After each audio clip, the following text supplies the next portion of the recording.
After 20 years of silence, CEO hears his ex's voice on the phone and drops everything to run to her. "Hi, my most amazing and beautiful family. Welcome back to Mr. Peter's Stories. How are you doing, my precious people? Please forgive me for not replying sooner. Binta and I are still on our honeymoon, and things have been a little hectic, but I carry you all in my heart every single day. Here's a soul-stirring prayer for my incredible family. Heavenly Father, surround my beautiful family with light and comfort. Let every tear turn into laughter, every burden into blessings. Pour your endless love into their lives and lead them into miracles beyond their dreams. Keep us close, keep us strong, and let your divine presence never leave our side. Amen. Also, my lovely family, I've seen a drop in the love on my videos lately. Please, if you care for this channel like I do, take a moment to like and leave a comment. This isn't just my journey, it's our story. We're forever one family. Let's rise with love and unity. Xavier Castillo stood at the edge of his penthouse balcony, watching as the Manhattan sunset painted the sky in hues of amber and gold. At 52, he had achieved everything society defined as success, yet the emptiness within him grew more profound with each passing day. The sprawling penthouse felt hollow, much like his life, beautiful to look at but devoid of warmth. His assistant Vivienne knocked gently on the open door. "The car is waiting, Mr. Castillo. The charity gala begins in an hour." "Thank you, Vivian. You can go home now." He didn't turn to face her, knowing he would see the same concern in her eyes that had been there since his divorce from Isadora 3 years ago. After she left, Xavier poured himself a glass of 18-year-old scotch, swirling the amber liquid, as he contemplated another evening of meaningless small talk and forced smiles. These events once energized him. Now they were merely obligations he endured. His private phone rang, the sleek black device only 5 people in the world had access to. Xavier frowned, checking his watch. No one called this line at this hour unless something was wrong. "Xavier Castillo," he answered, his deep voice carrying the confidence that had become second nature. The silence that followed lasted just long, enough to be noticeable. Then came a soft intake of breath that sent a jolt of recognition through him before she even spoke. Xavier, a woman's voice, melodious, with the faintest trace of an Ethiopian accent that 20 years hadn't erased. His heart stopped. The glass slipped from his fingers, shattering on the marble floor. "Amara." He whispered her name like a forgotten prayer. Yes, the word carried a weight of unsaid things between them. "I wouldn't call if it wasn't important." He gripped the edge of his desk, steadying himself. "Are you all right?" "I'm at Manhattan, General." Her voice was controlled, but he could hear the strain beneath it. "There's been an accident, nothing life-threatening, but I need—" "Which floor?" He was already moving, grabbing his jacket. "Xavier, you don't have to—" "Which floor, Amara?" 20 years of silence between them, and still the thought of her in pain was unbearable. "4th floor. Room 418. She paused. "There's something you should know before—" "I'll be there in 15 minutes. He ended the call, his mind racing with possibilities. Xavier barked orders at his driver, who had been waiting to take him to the charity gala. The man's surprised expression reflected in the rearview mirror as they sped toward the hospital, instead of the glittering event where New York's elite awaited. As the luxury sedan wove through evening traffic, Xavier closed his eyes. Amara Kavari. The name conjured images of warm brown eyes, flecked with gold, of laughter that had once been his favorite sound in the world, of a love he thought would last forever, and of the moment he destroyed it all. His hand trembled slightly as he loosened his tie. 20 years since he'd heard her voice. 20 years of building an empire while trying to forget the one person who had seen beyond his wealth to the man beneath. He had dated, married again, divorced again, but no one had ever measured up to her memory. "We're here, sir," the driver announced, pulling up to the hospital entrance. "Wait for me," Xavier instructed, striding through the automatic doors with purposeful steps. The hospital bustled with evening activity, nurses changing, shifts, visitors heading home, doctors making final rounds. Xavier ignored the curious glances his tailored suit and commanding presence attracted, focused solely on reaching room 418. His confident stride faltered as he approached her door. What would he say after all this time? What could possibly bridge the chasm his betrayal had created? And why had she called him of all people? Drawing a deep breath, he knocked softly and entered. The sight of her stole his breath. Imara lay propped against white pillows, her right leg elevated and encased in a cast. A neat row of stitches marked a cut above her left eyebrow, and bruising discolored her high cheekbone. Despite these injuries, she was still the most beautiful woman he had ever seen. At 50, Amara had matured like fine wine. Her once long hair was now styled in an elegant short crop that emphasized her graceful neck and proud bone structure. Silver threads mingled with ebony at her temples, somehow making her more regal. Age had softened the angles of youth while adding character to her exquisite features. Their eyes met across the room, her deep brown with those distinctive gold flecks that had haunted his dreams for 2 decades. "Xavier," she said softly, "thank you for coming." The familiar cadence of her voice, slightly roughened by pain, tugged at something deep within him. He moved closer, unsure of the protocol for greeting an ex-wife you'd betrayed 20 years ago. "How badly are you hurt?" he asked, his voice gentler than he'd spoken to anyone in years. Broken tibia, mild concussion, various contusions. She gestured to her injuries with clinical detachment. "The car hit my side directly. I was lucky." He swallowed hard at the thought of how much worse it could have been. "What happened?" "A driver ran a red light while I was rushing to my son's university showcase." Something flickered in her eyes. Caution, perhaps. "Xavier, before we continue, there's something you need to—" The door swung open, cutting off her words. 2 young men entered, identical twins who appeared to be about 19 or 20. Both had light brown skin and the same lean build, though one wore his hair in short locks, while the other had a close-cropped fade. But it was their eyes that caused Xavier's breath to catch, a deep brown with distinctive gold flecks. Amara's eyes. The young men stopped abruptly when they saw him, recognition and something else, wariness, anger, flashing across their faces.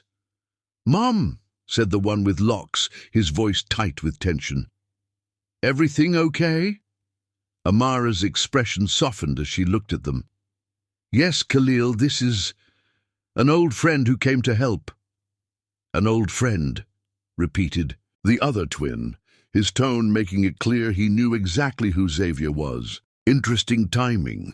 The pieces fell into place with devastating clarity. 19 or 20 years old, twins with Amara's eyes, and Xavier now noticed with a shock his jawline, his height, his sons. These were his sons. The room tilted slightly as the implication hit him with physical force. Amara had been pregnant when she left him. She had given birth to and raised his children, their children, without ever telling him they existed. "Khalil, Nasir," Amara said, breaking the tense silence. "This is Xavier Castillo." She paused, then added quietly, "Your father." Xavier felt as though he'd been struck. His gaze darted between the young men, his sons, searching their faces for some hint of welcome, finding only wary assessment in Nasir's expression and barely contained hostility in Khalil's. We know who he is, Nasir said, his voice carefully neutral. Your wedding photo is still in the study. The revelation that they had grown up knowing of his existence, but without his presence, was another blow. Questions crowded his mind. Why hadn't she told him? How could she have kept this secret? What kind of man did they believe him to be? Before he could form words, Khalil moved protectively to his mother's side. Why is he here, Mom? Amara reached for her son's hand. I called him Khalil. With my recovery time and the presentation next week, we can handle it, Khalil insisted. We don't need him. Xavier found his voice at last. I'd like to help, if you'll allow it. The twins exchanged glances, some silent communication passing between them. Nasir's expression softened slightly, while Khalil's remained guarded. Mom needs rest, Khalil said firmly. This isn't the time for family reunions. Xavier nodded, understanding the dismissal. I'll come back tomorrow, if that's all right. He looked at Amara, whose expression held a complex mixture of emotions. He couldn't fully decipher. She nodded slightly. Thank you for coming, Xavier. As he turned to leave, the weight of what he'd just discovered pressed on him with each step. He had sons, brilliant young men raised entirely by the woman he had, wronged so deeply. The cosmic justice wasn't lost on him. He had destroyed their family before knowing it existed. In the corridor, he paused, leaning against the wall as the full impact hit him. 20 years of their lives, gone. First steps, first words, birthdays, graduations, all moments he would never experience. Whatever it took, however long it required, he would find a way to make amends. Not to rewrite the past, that was impossible, but perhaps to build something new from the ashes of what he had burned down 20 years ago. Xavier straightened, determination replacing shock. He pulled out his phone and began making calls. By tomorrow, he would have a plan, a way to help Amara and perhaps begin to know the sons he had never known existed. Chapter 2. What was lost? 22 years earlier. Xavier's chest tightened as he scanned the crowded charity gala, searching for a face he'd only glimpsed in photographs. Dr. Amara Kavari had been featured in a scientific journal his friend Santiago had left in his office. A brilliant biochemist whose research on rare genetic disorders had caught the attention of the medical community. Stop staring and go introduce yourself, Santiago nudged him, grinning. Though I warn you, she's known for turning down even the most eligible bachelors in New York. I'm not most men, Xavier replied with the confidence of someone unaccustomed to failure. At 30, he had already transformed his father's struggling construction company into a thriving real estate development firm. Success came easily to him, too easily perhaps, breeding an assurance that some mistook for arrogance. He spotted her by the research displays, standing apart from the social whirl around her.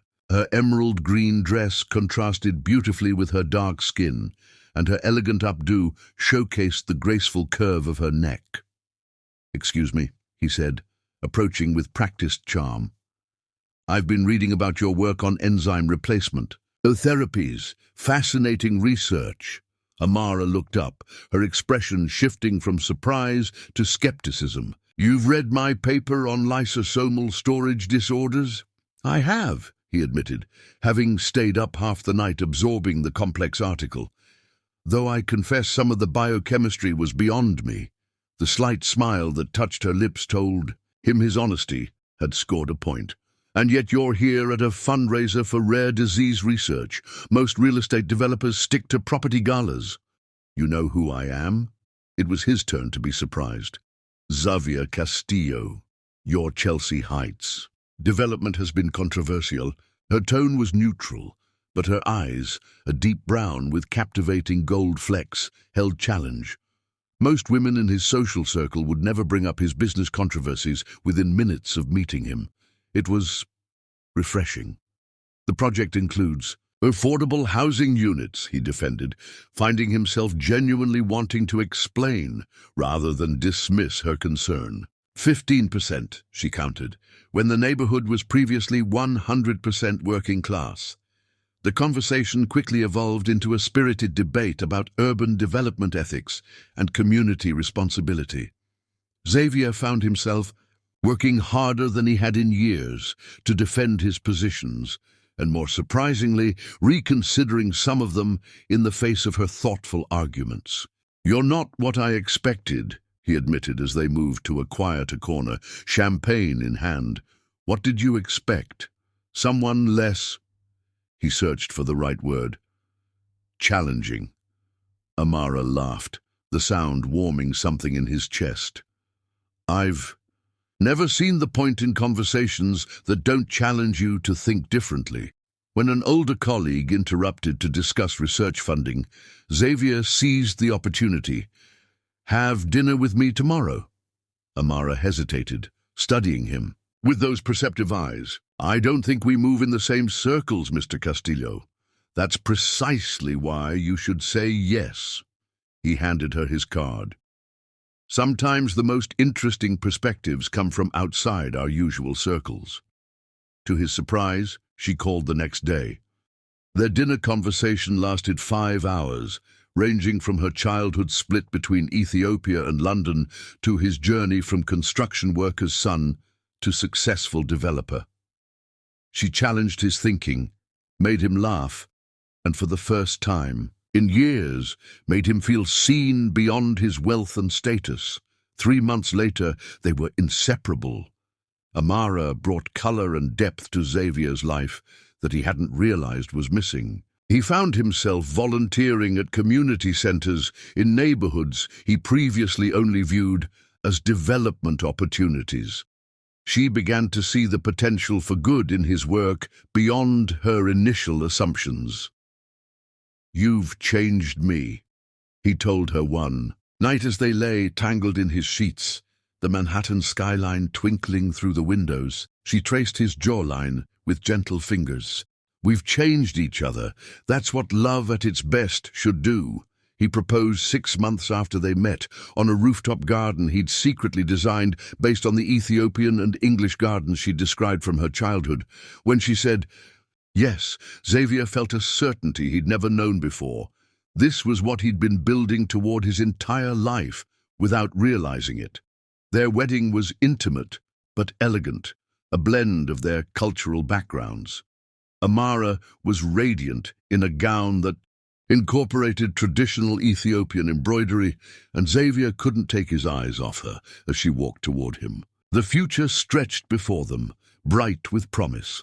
For the first year, they were blissfully happy despite their demanding careers. Xavier found himself softening at the edges, becoming more conscious of the human impact of his business decisions. Amara's research into rare genetic disorders gained recognition, and she was offered a leadership position at a prestigious research institute. The trouble began when Xavier's company expanded rapidly, requiring more of his time and attention. Ambitious and determined to prove himself, he began working longer hours, missing dinners, postponing vacations. Amara, understanding the demands of a passionate career, supported him unconditionally. Enter Isadora Vélez, his new marketing director, brilliant, ambitious, and dangerously seductive. What began as late-night strategy sessions evolved into something more insidious. She made him feel powerful in ways Amara's gentle influence didn't, stoked his ego when he was vulnerable with exhaustion and stress.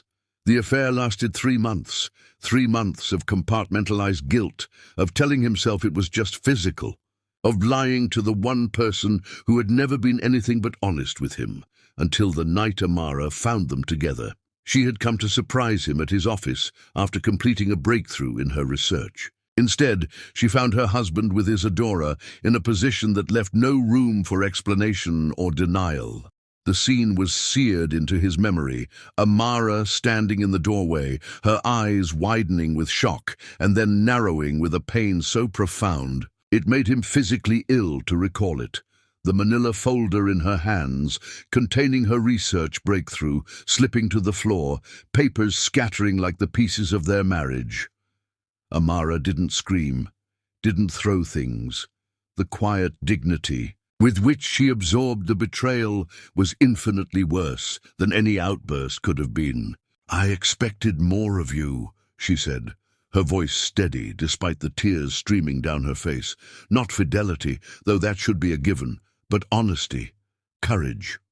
She removed her wedding ring, placed it on his desk with careful precision, and walked out. That night she took nothing but her personal research and clothing from their penthouse. When Xavier returned home, desperate to explain, to beg forgiveness, she was already gone. For weeks, he tried to reach her, calling colleagues, friends, even her research institute. No one would tell him where she had gone. When divorce papers arrived through her lawyer, he signed them without contesting her surprisingly modest requests. No alimony, no claim on his assets. She wanted nothing from him but freedom. In his grief and loneliness, he made another devastating mistake. Isadora had positioned herself as his rock, offering comfort and understanding. 6 months after his divorce from Amara, he married Isadora in a lavish ceremony that made the society pages.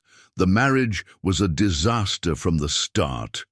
What he had mistaken for ambition in Isadora was actually naked greed, and what he'd seen as passion was merely calculation. 3 years later, she left him for a competitor, taking half his fortune in the divorce settlement and leaving his reputation in tatters. By the time he rebuilt his life and company, Amara had disappeared so completely it was as if she had never existed. He hired private investigators, but the trail had gone cold. Eventually he stopped looking, telling himself it was better to leave her in peace. But he never forgot. In quiet moments, like tonight in his empty penthouse, her face would come to him, not in anger, but with that look of profound disappointment that had cut deeper than any rage could have. It was only years later that he realized the magnitude of what he had lost. Not just Amara's love, but the chance to build a life with a woman who had seen and loved the best in him, who had challenged him to be worthy of that vision. Little did he know that his loss was even greater than he imagined. Now, standing in a hospital corridor 20 years later, the full weight of his betrayal crushed him anew. Not only had he lost the only woman he had ever truly loved, but he had also lost the chance to know his sons, to be their father, to watch them grow, to shape the men they had become. Twins. The word echoed in his mind as he sank into a chair. In the hospital waiting area, he had twin sons who had lived 19 years without him, 19 birthdays he had missed, 19 Christmases. First steps, first words, graduations, heartbreaks, triumphs, all the moments that made up a life. And Amara had faced it all alone, pregnancy, childbirth, sleepless nights with newborns, all while building what appeared to be a successful career. The strength that must have required humbled him. His phone vibrated, his assistant, no doubt wondering why he hadn't appeared at the charity gala. He ignored it, too overwhelmed by the revelation to focus on anything else. One question burned. Through all others, why hadn't she told him? Even in her justified anger, why keep his children from him? And why call him now, after 20 years of silence? As dawn broke over the city, Xavier had no answers, only a fierce determination to make up for lost time if they would allow it. He couldn't reclaim the years that were gone, but perhaps he could build something for the future. With newfound resolve, he stood and headed for the hospital cafe. He would bring Amara her favorite Ethiopian coffee if her taste hadn't changed, and face whatever awaited him in room 418 with the humility and courage he had lacked 20 years ago. This time, he wouldn't fail them. Chapter 3. Hidden Legacies. Xavier returned to the hospital the next morning, carrying 2 cups of Ethiopian coffee and a quiet determination. The night had brought little sleep, but much reflection. He had sons, brilliant young men raised entirely without him. The thought still felt surreal, like a dream from which he might wake at any moment. When he entered room 418, he found Amara alone, reviewing documents on a tablet despite her injuries. "Your work ethic hasn't changed," he observed, placing the coffee on her bedside table. She looked up, surprise flickering across her face. "You remembered how I take my coffee. Some things you don't forget." He settled into the chair beside her bed. "The boys?" "At the university. Nasir has classes, and Khalil is in the research lab." Pride softened her features as she spoke of their sons. "They'll be back this afternoon." Xavier nodded, a sharp pang cutting through him at this casual mention of routines and lives he knew nothing about. "Tell me about them, please." Something in his plea must have reached her because Amara's expression softened. "Khalil is the scientist, fiercely analytical, dedicated to genetic research like me, already published in 2 journals, and he's only 19. Pride swelled in Xavier's chest. "And Nasir, the artist of the family, brilliant mathematician, but with a creative soul. He composes music, plays piano and cello." A smile touched her lips. "They're identical in appearance, but complete opposites in temperament. They seem very protective of you. We've always been a team, the 3 of us." Her voice held a gentle warning. "This is difficult for them, Xavier. Their whole lives you've been an abstract concept. Now suddenly you're here, in the flesh." He nodded, understanding the delicate ground he was treading. "I don't expect to waltz into their lives and be welcomed with open arms. But I'd like the chance to know them, if they'll allow it." Before Amara could respond, the door opened. Nasir entered, hesitating briefly when he saw Xavier before continuing into the room with a quiet confidence that reminded Xavier painfully of himself at that age. "The doctor says you might be released tomorrow," Nasir informed his mother, then acknowledged Xavier with a polite nod. "Mr. Castillo." "Please, call me Xavier," he said, the formality from his own son another painful reminder of their estrangement. An awkward silence fell until Amara spoke. "Nasir, would you mind giving us a moment? I need to discuss something with Xavier." The young man studied his mother's face, then nodded. "I'll be in the cafeteria. Text if you need anything." His protective instinct was clear as he left the room. Once they were alone, Amara sighed. "Xavier, I need your help, but I want to be clear about what that does and doesn't mean." "I'm listening," he said carefully. "I've built a company, Kavari. Bioscience. We're on the verge of a breakthrough treatment for Tay-Sachs disease." Her voice took on a passionate edge that reminded him of the young researcher he'd fallen in love with. "We have a critical presentation to potential funders next week that I can't miss." "And you can't travel," he deduced. "Exactly. Normally, I'd send Khalil, but he's still completing his graduate research. The timing couldn't be worse." "I can help," Xavier offered immediately. "Whatever you need." Amara studied him, her expression unreadable. "Why? Why would you drop everything to help after 20 years? The question took him by surprise. "It never occurred to me not to come." Their eyes met, and for a moment Xavier glimpsed the connection that had once bound them so powerfully. "Mom?" Khalil's voice broke the moment as he entered the room, his expression hardening when he saw Xavier. "Everything okay?" "Yes," Amara assured him. "Xavier and I were discussing the Genzyme presentation." Khalil's protective stance relaxed, slightly at the business topic. "I've been working on the slides. The enzyme stability data looks promising." "Show me," Amara said, reaching for the tablet her son offered. Xavier observed the interaction, noting the easy shorthand between mother and son, the communication of 2 scientists who deeply understood each other's work.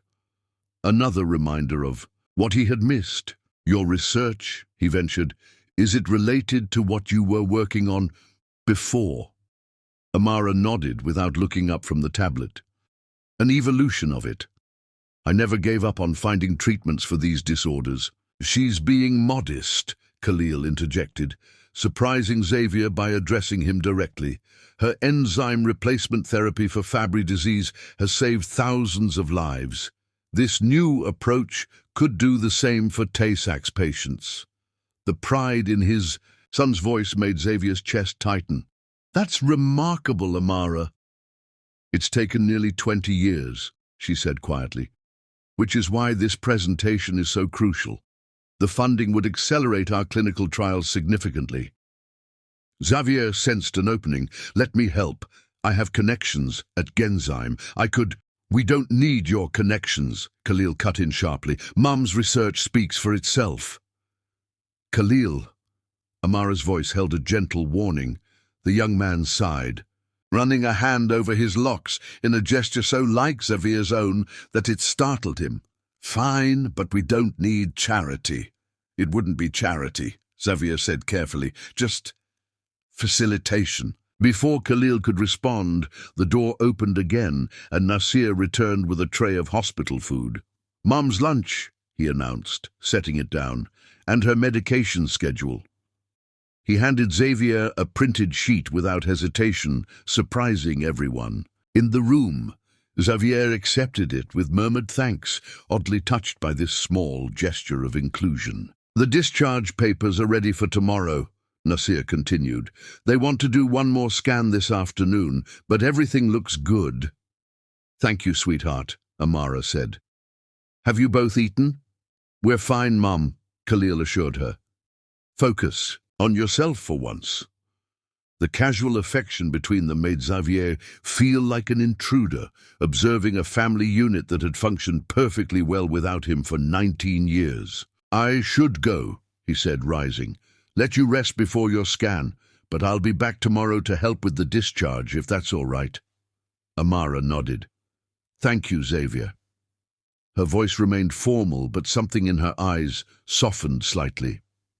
Khalil followed him into the corridor, closing the door behind them. For a moment they stood in awkward silence, father and son separated by 19 years of absence. Why now? Khalil finally asked, his voice low and intense. Why show up after all this time? Xavier met his son's gaze directly. Because your mother called me. I didn't know about you and your brother, Khalil. I swear to you I didn't know. Disbelief flickered across the young man's face. How is that possible? Didn't you ever wonder why she left so suddenly? I knew why she left, Xavier admitted with painful honesty. I betrayed her trust in the worst way possible, but I never knew she was pregnant. By the time I realized the magnitude of my mistake, she had disappeared completely. Khalil studied him, searching for deception. And if you had known, I would have moved heaven and earth to be part of your lives. The words emerged with a conviction that surprised even Xavier with their intensity. I've made many mistakes, but abandoning my children would never have been one of them. Something in his response made Khalil look at him more directly, reassessing. After a long moment, he nodded once, not acceptance, but perhaps the beginning of understanding.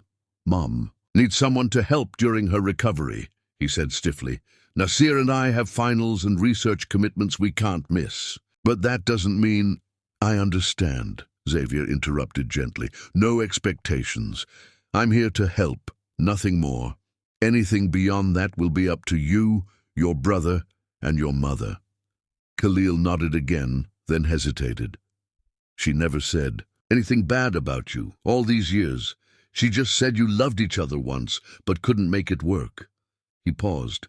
I looked you up when I was 14, found the tabloid stories about your divorce from Isadora Velez. Xavier winced at the mention of his disastrous second marriage. Not my finest hour. You lost half your fortune to her, Khalil noted with dispassionate accuracy. It made me wonder if that's why Mom never asked you for child support. She didn't want to be compared to her. The insight was startlingly perceptive, especially from someone who had never known him. Your mother has more integrity in her little finger than most people have in their entire being. She always did. This seemed to satisfy something in Khalil. I have to get back to the lab. Mom's medication schedule is on that sheet. Don't mess it up. I won't, Xavier promised, recognizing the olive branch disguised as a directive. As Khalil walked away, Xavier felt a fragile hope take root. His sons might not welcome him with open arms, but they hadn't shut the door completely. It was more than he deserved, and perhaps just enough to build upon. Tomorrow, he would help bring Amara home and begin the long journey of earning a place in the lives of the family he hadn't known existed, but now couldn't imagine living without. Chapter 4. Truths Unveiled. The following morning, Xavier arrived at the hospital early, prepared to help Amara with her discharge. The sleek black town car he'd arranged waited outside, modified with accommodations for her injured leg.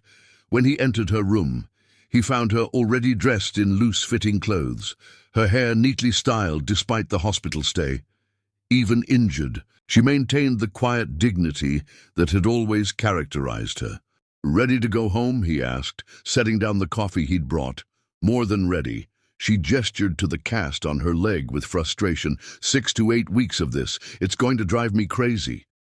"You never were good at sitting still," he observed, earning a reluctant smile. The twins arrived shortly after, bringing a wheelchair and Amara's discharge papers. Khalil's demeanor toward Xavier remained cool but civil, progress from the outright hostility of their first meeting. Nasir, always the more measured of the two, actually thanked Xavier for arranging the transportation. Once they had Amara settled, in the car, Nasir climbed in beside his mother while Khalil hesitated on the curb. "I have to get to the lab," he told his mother. "Professor Abernathy is expecting the enzyme stability results by noon." "Go," Amara urged. "We'll be fine." "I'll meet you at home later," Khalil promised, then fixed Xavier with a pointed look. "She needs to elevate her leg as much as possible." "I'll make sure of it," Xavier assured him. The drive to Amara's brownstone passed in relative silence, with Nasir occasionally pointing out landmarks for Xavier's benefit. It was clear he was trying to bridge the awkwardness, a peacemaker by nature. "This is it," Nasir announced as they pulled up to an elegant brownstone in a quiet Brooklyn neighborhood. Home sweet home.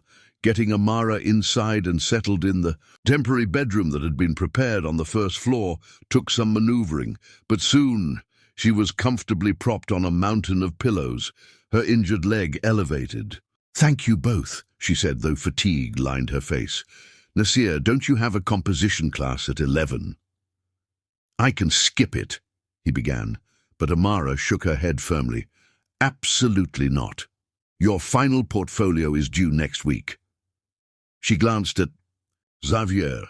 "I'll be fine. Xavier can stay until you get back." Nasir hesitated, looking between them. "If you're sure, go," she insisted. "Your future doesn't stop because I broke my leg." After Nasir reluctantly departed, silence fell between Amara and Xavier. He busied himself arranging her medication on the bedside table according to the schedule the hospital had provided. "You don't have to do all this," she said finally. "I want to." He finished organizing the pills before meeting her gaze. "Amara, we need to talk about everything." She sighed, adjusting her position. "I suppose we do." "Why didn't you tell me? You were pregnant?" he asked quietly, the question that had burned in him since the revelation. Amara's eyes met his, direct and unflinching. "I tried to. That night, the night I found you with Isadora, I came to tell you I was pregnant." The revelation hit him like a physical blow. "The folder you dropped—" "My test results," she confirmed. "I'd just come from my doctor's appointment. 8 weeks pregnant with twins." Her voice softened at the memory. "I was so excited to tell you." Shame coursed through him at the thought of what his betrayal had cost. "After that, then, during the divorce, why keep it secret?" Amara's gaze grew distant, and he could see her being pulled back into a memory. her hands tensed in her lap. 2 weeks after I left, you announced your engagement to Isadora in the New York Times. Her voice remained steady, but old pain shadowed her eyes. A new chapter, you called it.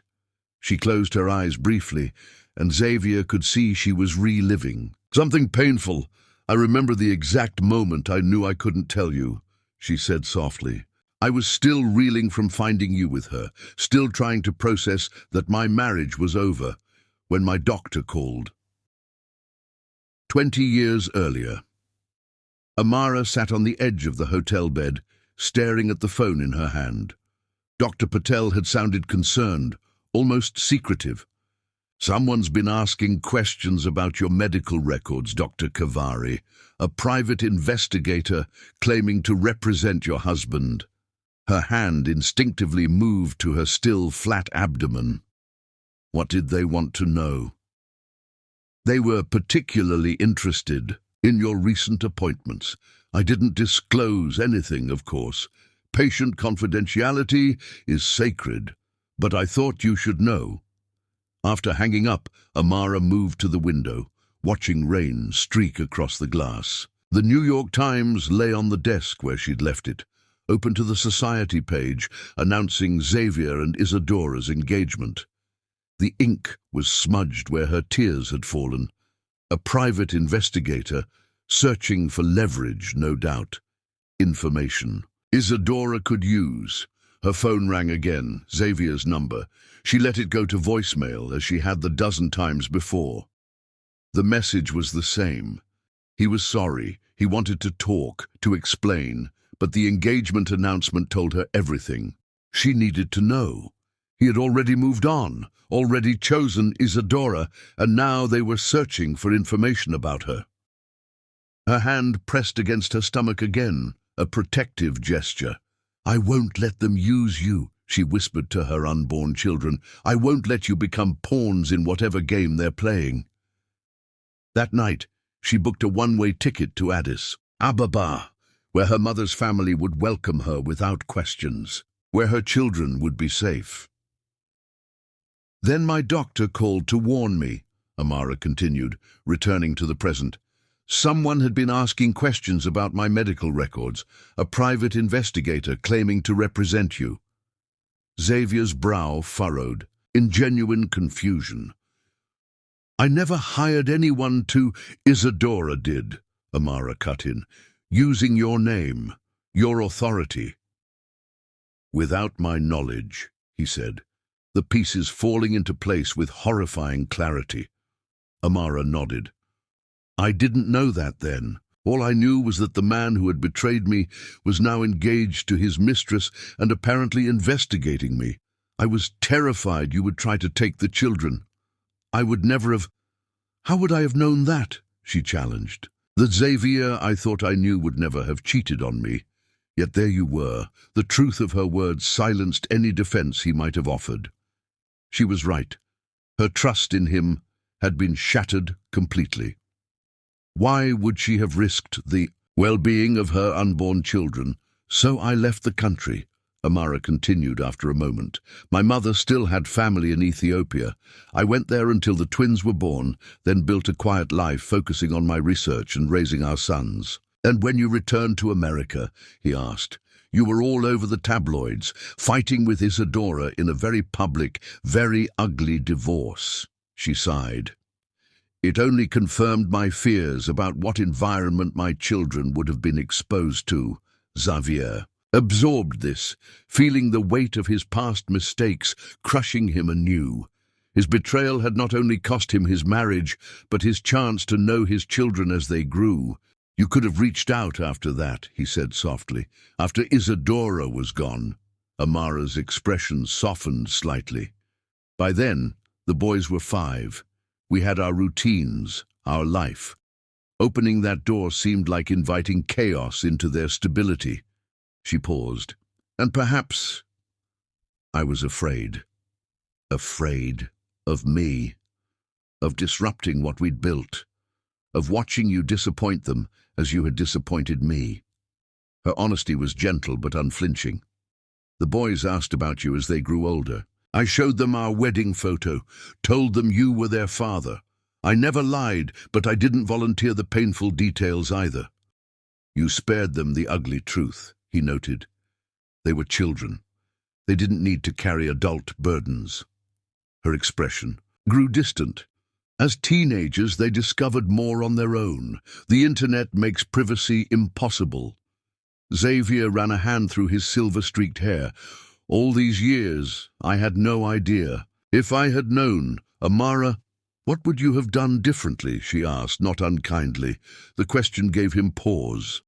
Would knowing about the pregnancy have stopped him from marrying Isadora, from making the series of mistakes that followed? He wanted to believe so, but honesty compelled him to acknowledge his own flaws. I don't know, he admitted finally.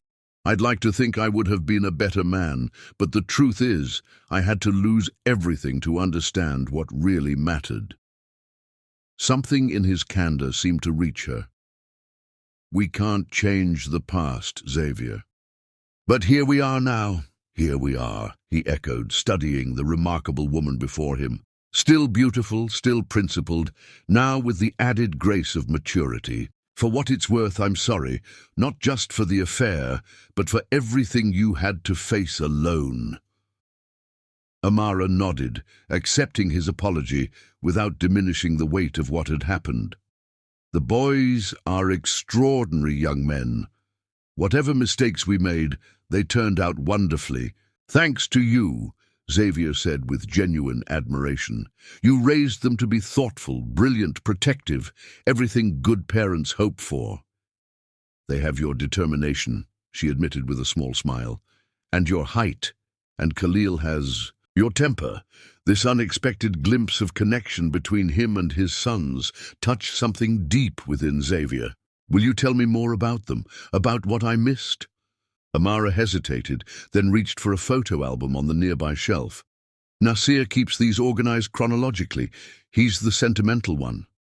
As she opened the album, Xavier felt his throat tighten at the sight of two tiny infants swaddled in hospital blankets. The day they were born? Amara nodded.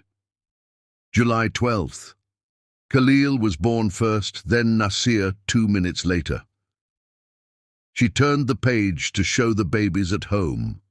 Tiny, perfect beings. He had never known existed. They were colicky for the first 3 months. I barely slept.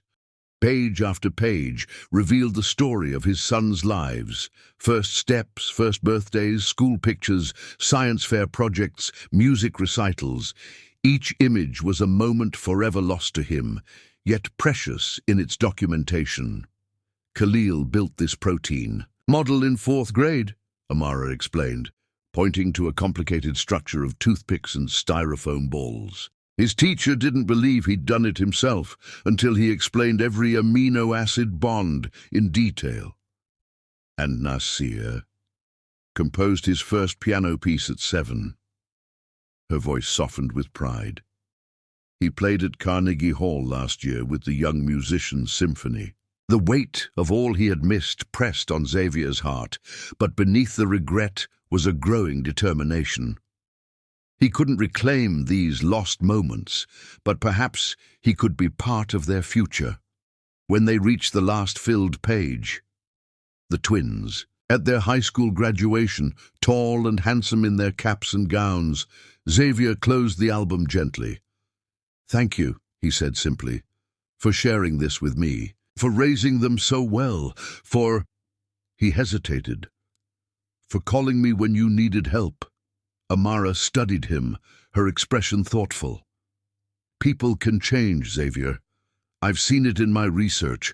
Sometimes the most damaged cells can regenerate given the right conditions." She paused.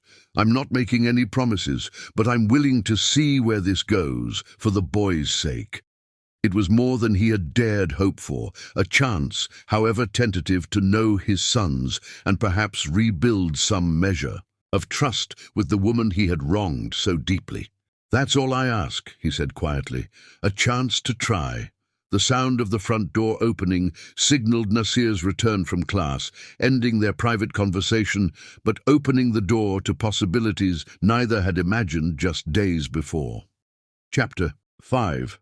The Homecoming. The first week of Amara's recovery established an uneasy routine. Xavier arrived each morning after the twins left for the university, bringing coffee and fresh pastries from the Ethiopian bakery he'd discovered 3 blocks away.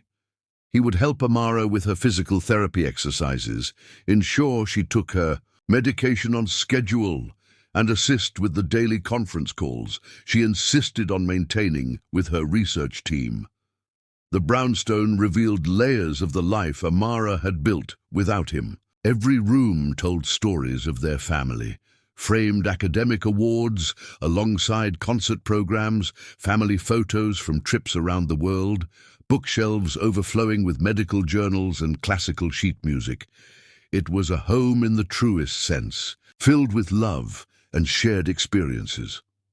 On Friday morning, Xavier arrived to find Amara already at the dining table that had been converted to a temporary workspace, her laptop open and papers spread around her. "The presentation to Genzyme is on Monday, and we are still missing the longitudinal data from the primate trials," she said without looking up.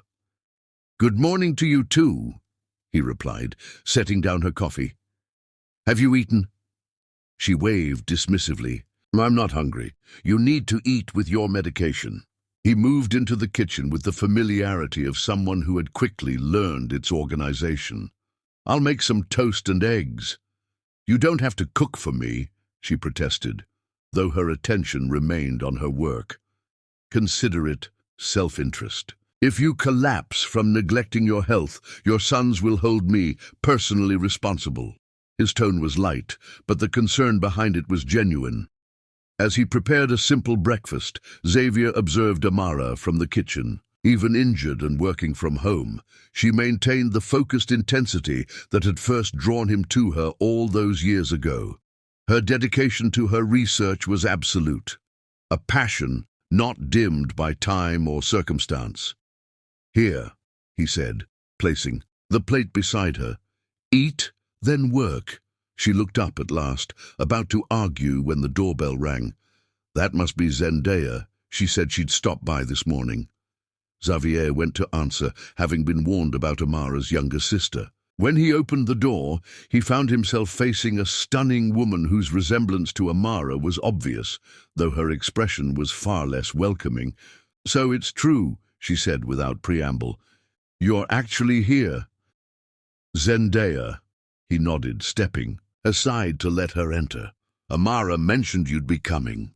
Did she mention I never forgave you for what you did to her?" Zendaya's directness was refreshing in its honesty. "No, but I wouldn't expect you to." He met her gaze steadily. "I haven't forgiven myself either." This candid response seemed to give her pause. She studied him for a moment before moving past him toward the dining room. "Marie," she called, using the nickname only she used for her sister. "I brought those files you needed, and why aren't you resting?" "I'm sitting down," Amara protested. "My leg is elevated. What more do you want?" "For you to actually recover instead of working yourself into exhaustion." Zendaya set down her bag, then turned to Xavier. "Has she been like this all week?" "Unfortunately," he confirmed, though she did agree to the virtual presentation format. "For Monday, rather than insisting on traveling to Boston." Zendaya raised an eyebrow. "You got her to compromise." Impressive. Their unexpected moment of alliance was interrupted by Khalil's arrival. He had begun acknowledging Xavier with reluctant nods rather than outright glares. Progress of a sort. "Aunt Zen," he greeted his aunt with a warm hug. "Did you bring the protein degradation analysis?" "Right here," she patted her bag. "Along with strict instructions from Dr. Mbeki that your mother is to rest, not work remotely for 16 hours a day." "Good luck enforcing that," Khalil said with the weary affection of someone who knew his mother's stubborn nature all too well. Xavier watched the family interaction, feeling the familiar ache of exclusion. These were the casual intimacies he had forfeited, the inside jokes, the shared history, the shorthand that came from years of life together. "I should give you all some privacy," he said, moving toward the door. "Amara, I'll be back this afternoon for your physical therapy appointment." "Actually," Zendaya interjected, "I need to discuss something with Mari, and it concerns you as well, Xavier." Something in her tone made everyone pay attention. Zendaya was not one for dramatics. "What is it?" Amara asked, concern creasing her brow. "Johannes Reinhardt is in town." Zendaya delivered this news with the gravity of someone announcing a serious diagnosis. "He heard about your accident and about the Genzyme presentation." Amara's expression tightened. "What does he want?" "Who is Johannes Reinhardt?" Xavier asked, looking between the sisters.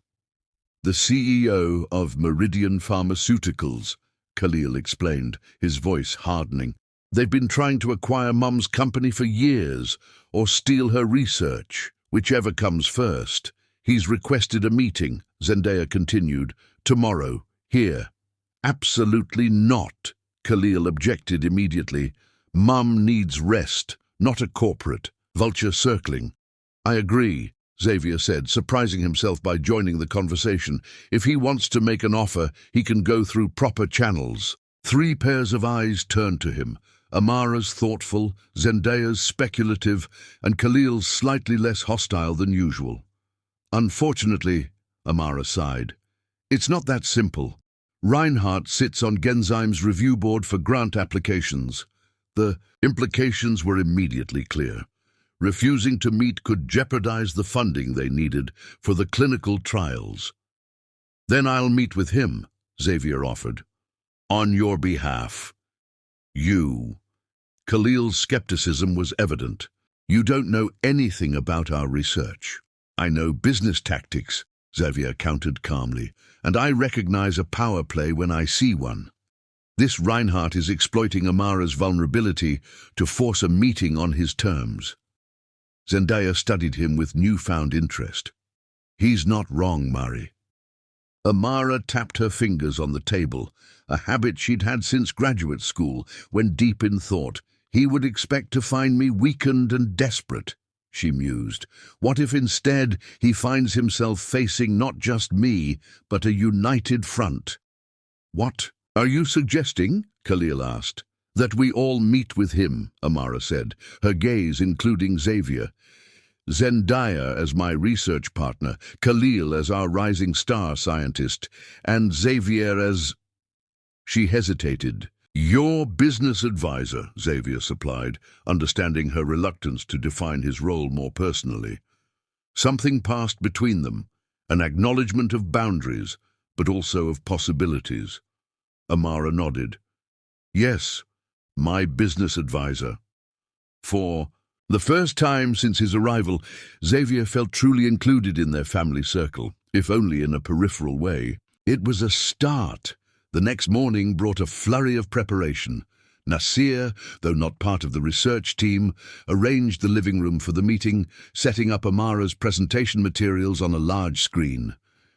Khalil and Zendaya reviewed the latest trial data, while Xavier researched Reinhardt's business tactics and acquisition history. "He typically offers 40% below market value," Xavier informed them, "then uses regulatory connections to create obstacles if rejected." "That matches our experience," Zendaya confirmed. "He tried to block our last patent application with spurious claims of prior art." When the doorbell rang precisely at 10 a.m., they were ready. Xavier opened the door to find a tall, distinguished man in his 60s, accompanied by a younger assistant.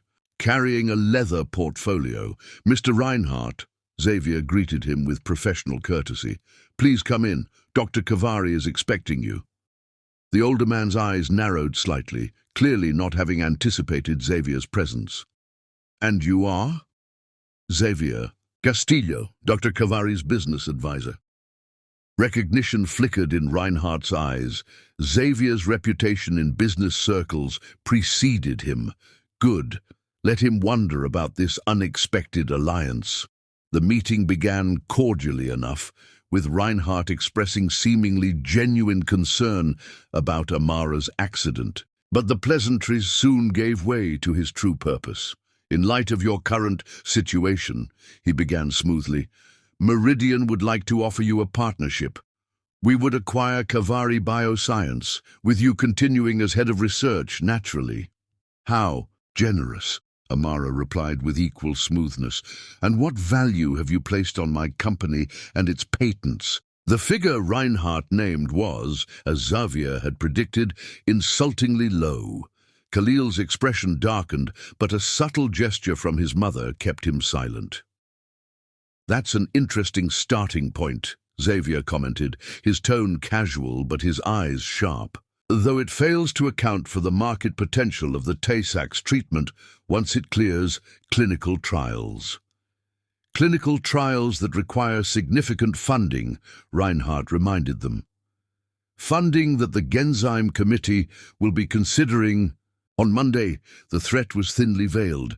Accept our offer or we'll block your grant. Mr. Reinhardt, Amara said, her voice calm but carrying an authority that filled the room, let me be clear. My temporary physical limitation has not affected my intellectual capacity, nor my determination to bring this treatment to patients who need it. She nodded to Khalil, who activated the presentation screen. It displayed the preliminary results.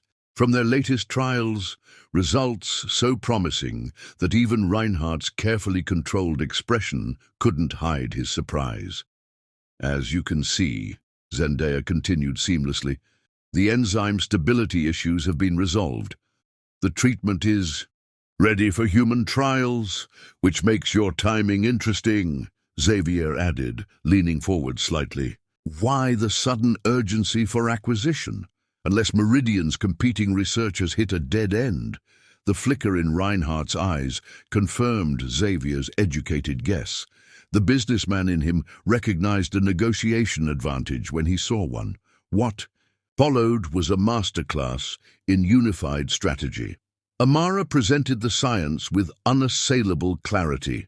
Khalil highlighted the breakthrough aspects that made their approach unique.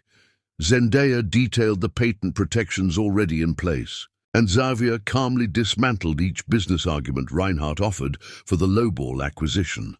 By the meeting's end, Reinhardt's demeanor had shifted noticeably. He was no longer facing a vulnerable scientist, but a formidable team. Perhaps we should revisit this discussion after your Genzyme presentation, he conceded as he prepared to leave. I look forward to seeing the committee's response. After he departed, a moment of stunned silence gave way to quiet celebration. Did you see his face when you mentioned Meridian's failed Phase 2 trials? Khalil asked Xavier, his usual guardedness, momentarily forgotten in shared triumph. A calculated risk, Xavier admitted, but his reaction confirmed it. That was... Zendaya shook her head in reluctant admiration. Not bad, Castillo. Not bad at all. But it was Amara's expression that affected Xavier most deeply, a mixture of gratitude and something else, something that reminded him of how they had once worked together, complementing each other's strengths. Later, after Zendaya and Khalil had departed to the lab with renewed determination, Amara found Xavier on the back terrace, enjoying a rare moment of quiet. Thank you for today, she said, maneuvering carefully with her crutches to join him. Your insights were invaluable. It felt good, he admitted, being part of something meaningful again. She settled beside him, her expression thoughtful. You've changed, Xavier. The man I knew 20 years ago would have advised me to take the offer and enjoy the profits. The man you knew 20 years ago was a fool who didn't understand what really mattered. He met her gaze directly. I've had 2 decades to regret the choices I made. Something in his candor seemed to reach her. They sat in companionable silence, watching the late afternoon light play across the small garden she had cultivated behind the brownstone. Nasir has a recital tonight at the university, she said finally. He's performing one of his original compositions. Xavier nodded, understanding that she was stating a fact, not extending an invitation. Khalil and I always attend his performances, she continued. But with my mobility issues, I could help you get there, he offered cautiously. If you'd like. Amara studied him for a long moment before nodding. He's playing at 7. We should leave by 6 to find adequate parking for the handicap access. It wasn't forgiveness or reconciliation. It wasn't even friendship. But as Xavier helped her back inside, he recognized it for what it was. Trust, however tentative, and a door left slightly ajar to possibilities neither of them had imagined just a week before. Chapter 6. 5 conditions. Nasir's recital proved to be a turning point. Seated in the university's concert hall, watching his son perform an original composition that brought tears to the eyes of hardened music critics, Xavier experienced a pride so profound it physically ached. The piece, a complex, haunting melody that seemed to speak of loss and tentative hope, moved him deeply. He's extraordinary, Xavier whispered to Amara, whose eyes shone with maternal pride. He wrote this after finding your old letters, she replied softly, the ones I kept in the study. The revelation that she had kept his letters, that their sons had read his words from a happier time, stirred something profound within him. When Nasir took his bow to thunderous applause, Xavier found himself standing alongside Amara, their shared DNA manifest in the brilliant young man on stage. After the performance, Nasir approached them in the lobby, his expression uncertain, as he registered Xavier's presence beside his mother. You were magnificent, Amara told him, embracing her son. Truly remarkable, Xavier added sincerely. Your composition showed extraordinary emotional depth. A flicker of pleased surprise crossed Nasir's face. You understand music? I played cello through college, Xavier admitted. Nothing approaching your caliber, but enough to recognize exceptional talent. Mom never mentioned that. Nasir glanced between them curiously. There's a lot about your father neither of you know, Amara said, her tone gentle but pointed. The use of the word father rather than Xavier didn't escape any of them. It hung in the air, an acknowledgement of biological truth, if not emotional. Connection. Professor Abramowitz wants to speak with you, Amara told Nasir, nodding toward an elderly man waiting nearby. Go ahead, we'll meet you at the reception. After Nasir departed, Xavier helped Amara navigate through the crowded lobby toward the reception area. They had nearly reached it when a familiar voice called out, Dr. Kavari. What a pleasant surprise. They turned to find Johannes Reinhardt approaching, his smile oily with false warmth. Mr. Reinhardt, Amara acknowledged coolly. I wasn't aware you were a patron of the arts. I have diverse interests, he replied smoothly, his gaze shifting. To Xavier, Mr. Castillo, I didn't realize your advisory role extended to evening events. The scope of our arrangement is private, Xavier replied with equal smoothness. Reinhardt's eyes narrowed slightly. Indeed. Well, I look forward to Monday's presentation. I understand your son will be delivering it in your place, Dr. Kavari. The casual mention of their family relationship was clearly meant to unsettle them. Instead, Amara smiled. Actually, Mr. Castillo will be presenting alongside my research team. She met Reinhardt's surprised gaze with serene confidence. His expertise in communicating complex concepts to financial audiences will be an asset. Xavier maintained his poker face, though this was the first he'd heard of this plan. The committee will have their questions answered from both scientific and market perspectives. Reinhardt's expression hardened almost imperceptibly. How comprehensive. Well, I won't keep you from celebrating your son's achievement. Remarkable. A talent, by the way. You must be very proud. As he walked away, Xavier felt Amara's hand tighten on his arm. That man, she muttered once Reinhardt was out of earshot, is a snake. Who just learned his intimidation tactics won't work, Xavier observed. Did you mean what you said about the presentation?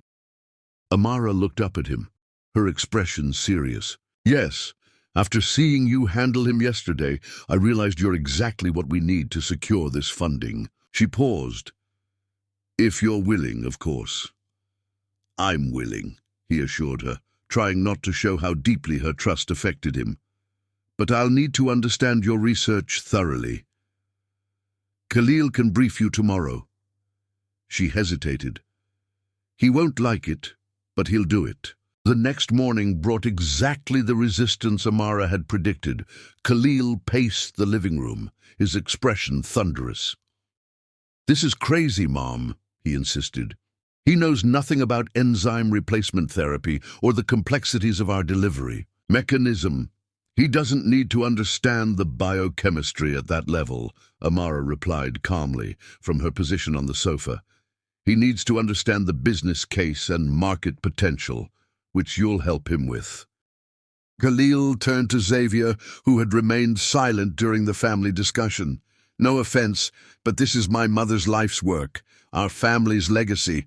I can't just hand it over to someone who walked in a week ago. Khalil, Amara's voice held, a gentle warning. That's enough. No, he's right, Xavier said quietly. It is your legacy, and I haven't earned the right to represent it. He met his son's gaze directly, but I'm asking for the chance to help protect it. Reinhardt is a businessman first, and that's the language I speak. Let me help you translate the importance of your work into terms the committee's financial members will respond to. Khalil studied him for a long moment, conflict evident in his expression. Finally, he nodded once, reluctantly.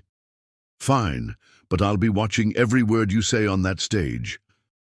I would expect nothing less, Xavier replied, with genuine respect. What followed was an intensive crash course in Kavari Bioscience's groundbreaking research. Khalil proved to be a demanding but thorough teacher, his initial resistance gradually giving way to grudging respect, as Xavier demonstrated a quick grasp of complex concepts. By Sunday evening, they had constructed a presentation that seamlessly integrated the scientific breakthrough with its market implications and humanitarian impact. Even Khalil seemed cautiously satisfied with the result. You catch on quickly, he admitted, as they finalized the slides. For someone with no background in biochemistry, I've always been a fast learner, Xavier replied. And the stakes here are too high for anything less than complete understanding. Khalil's expression grew serious. Why are you doing all this? The daily help for Mom, this presentation dealing with Reinhardt? What's in it for you? The directness of the question deserved equal honesty. A chance to know my sons, to make amends to your mother, to be part of something that matters. You had that chance 20 years ago, Khalil pointed out, his tone not accusatory, but searching. Yes, Xavier acknowledged, and I threw it away. It's the greatest regret of my life. Something in his candor seemed to reach Khalil, who nodded slowly. Don't mess this up tomorrow. This funding means everything to Mom's research. I won't let any of you down, Xavier promised. The unspoken again hung between them. Monday morning arrived with tense anticipation. Xavier had arranged for a car, service specialized in medical transport, to take Amara to the presentation venue. Though she wasn't presenting, she insisted on attending. I need to be there, she told Xavier as he helped her into the car. Not just for the committee, but for Khalil. And for you. He glanced at her, surprised by the last part. Yes, for you, she confirmed, reading his expression. You've put extraordinary effort into understanding our work in just a few days. I want to witness the result. The presentation venue was a modern conference center near the financial district. As they made their way to the reserved room, they found Zendaya waiting with Nasir, who had come to support his brother and mother. Full family turnout, Zendaya observed, her eyes lingering on Xavier with something approaching acceptance. Reinhardt's already inside with the committee, looking smug. "Not for long," Khalil muttered, adjusting his tie nervously.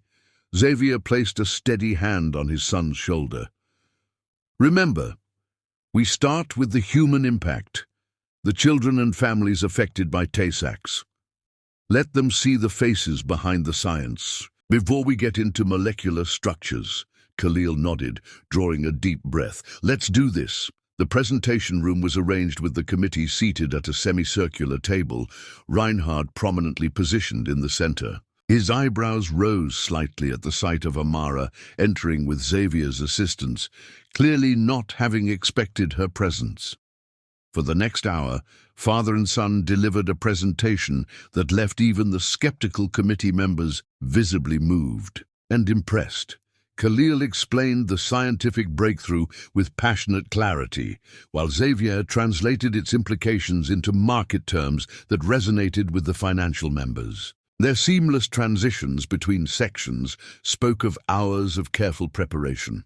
When Reinhardt attempted to raise questions about regulatory hurdles, Xavier calmly countered with precedents that supported accelerated approval for treatments of rare childhood diseases. When another committee member expressed concerns about manufacturing costs, Khalil presented their innovative production method that significantly reduced expenses. By the end, the committee's decision was unanimous. The chair, a distinguished researcher with decades of experience, announced it immediately. Kavari Bioscience's proposal represents exactly the kind of innovative work our funding was established to support. We are pleased to approve the full grant amount requested. The professional demeanor Khalil had maintained throughout the presentation cracked slightly as relief and triumph washed over his face. He exchanged a quick glance with Xavier, a moment of shared victory that bridged some of the distance between them. Reinhardt's tight smile as he offered congratulations couldn't mask his disappointment. It was clear he had expected to use his influence to block or reduce the funding, a strategy that had failed in the face of their unified presentation. As they gathered their materials afterward, the committee chair approached Amara. "Your son is a credit to you, Dr. Kavari, and Mr. Castillo's contribution was invaluable. It's rare to see science and business so perfectly aligned." Amara's smile contained pride not just in her research or her son, but in the family unit they had presented. "Thank you. It was truly a team effort." That evening, they celebrated with dinner at the Brownstone, the first meal they had shared as a complete family. Nasir prepared his specialty, Doro Wat, while Zendaya brought champagne and dessert. The atmosphere was lighter than it had been since Xavier's arrival, the shared victory creating a tentative bridge across 20 years of separation. As Xavier helped clear the dishes, Amara motioned him to join her on the terrace. The spring evening was cool but pleasant, the small garden fragrant with early blooms. "That was well done today," she said simply. "You and Khalil made quite a team." "He did all the hard work," Xavier demurred. "I just translated. Don't sell yourself short." She studied him thoughtfully. "You've surprised me these past 2 weeks, Xavier. In good ways, I hope." "Yes." She adjusted her position, wincing slightly as she moved her injured leg. "Which is why I've been thinking about what happens next." He waited, sensing the importance of whatever she was about to say. "The boys need to return to their studies. Zendaya has her own research. I'll still need help during my recovery, but—" She hesitated. "That's not the only consideration anymore." "What do you mean?"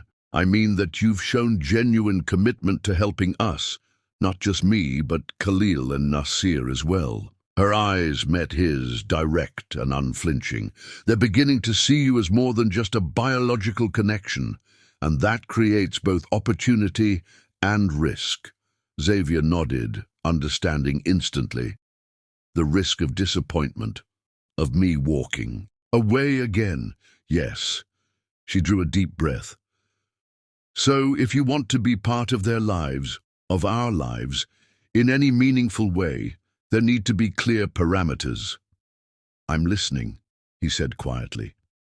5 conditions, Amara stated, her tone gentle, but firm. First, establish trust funds for the boys that they can only access after completing their education. Not because they need your money, but to demonstrate long-term commitment to their futures. Xavier nodded. That's easily done. What's the second condition? Consistent presence, not just when it's convenient or when you're feeling sentimental. They need to know you'll be there for disappointments as well as triumphs. I will be, he promised. What else? Third, help us expand the community health center I founded in East Brooklyn. It provides care to families who can't afford traditional medical services, many with children suffering from the same disorders we're researching. Your business expertise could help us serve more patients. Xavier hadn't known about this aspect of her work, and the revelation only increased his admiration. I'd be honored to help. Fourth condition? Amara's expression softened slightly. Therapy. Individual for you, and eventually family sessions for all of us. There are 20 years of unresolved emotions that can't be addressed through goodwill alone. This request surprised him, though it shouldn't have. Amara had always believed in addressing problems directly rather than suppressing them. Agreed. And the fifth? Complete honesty. About everything, past, present, and future plans. No more secrets or omissions, no matter how uncomfortable the truth might be. The comprehensiveness of her conditions told Xavier how seriously she was taking this potential reconnection. She wasn't offering forgiveness or reconciliation, not yet. She was offering a framework within which trust might eventually be rebuilt. I accept all 5 conditions, he said without hesitation. And I would add a 6th of my own, her eyebrow raised in question. Time, he explained. 6 months before we make any formal acknowledgement beyond what already exists. 6 months for Khalil and Nasir to decide if they want me in their lives. 6 months for you to be certain this isn't a temporary change in me. Amara studied him, her expression thoughtful. That's fair. And unexpectedly patient for the Xavier I remember. I'm not that man anymore, he said quietly, and 6 months is nothing compared to 20 years. Their conversation was interrupted by Nasir calling from inside. Mom, there's baklava if you're interested. We should go in, Amara said, reaching for her crutches. As Xavier helped her to her feet, their hands touched briefly. The contact was fleeting but electric, a reminder of the connection that had once bound them so powerfully. Inside, they found Khalil and Nasir engaged in a good-natured argument about music, while Zendaya arranged dessert plates. The scene was so domestic, so normal, that for a moment Xavier felt an almost painful longing for all the similar evenings he had missed. Everything okay? Khalil asked, noticing their return. Amara exchanged a glance with Xavier before nodding. Yes, we've been discussing some ideas for moving forward. I'll tell you both about them tomorrow. Later, as Xavier prepared to leave, Nasir approached him somewhat hesitantly. I have another recital next month, a different piece I've been working on. If you're interested. The tentative invitation touched Xavier deeply. I'd like that very much. Good. Nasir nodded, a small smile touching his lips. It's about second chances. Seemed appropriate. As Xavier drove home that night, the city lights blurred slightly through the unexpected moisture in his eyes. He had been given something he never thought possible, a chance to rebuild what he had destroyed. 5 conditions, 6 months, and 2 remarkable young men who might someday call him father, not just by biology, but by choice. It was more than he deserved, but exactly what he needed. And this time, he wouldn't fail them. Chapter 7. Rebuilding Bridges. The weeks following the successful grant presentation established a new rhythm in the Kavari household.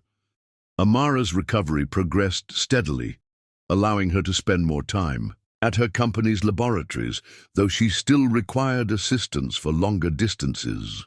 Xavier had become a regular presence, dividing his time between his own business responsibilities and helping the family that was gradually allowing him into their lives.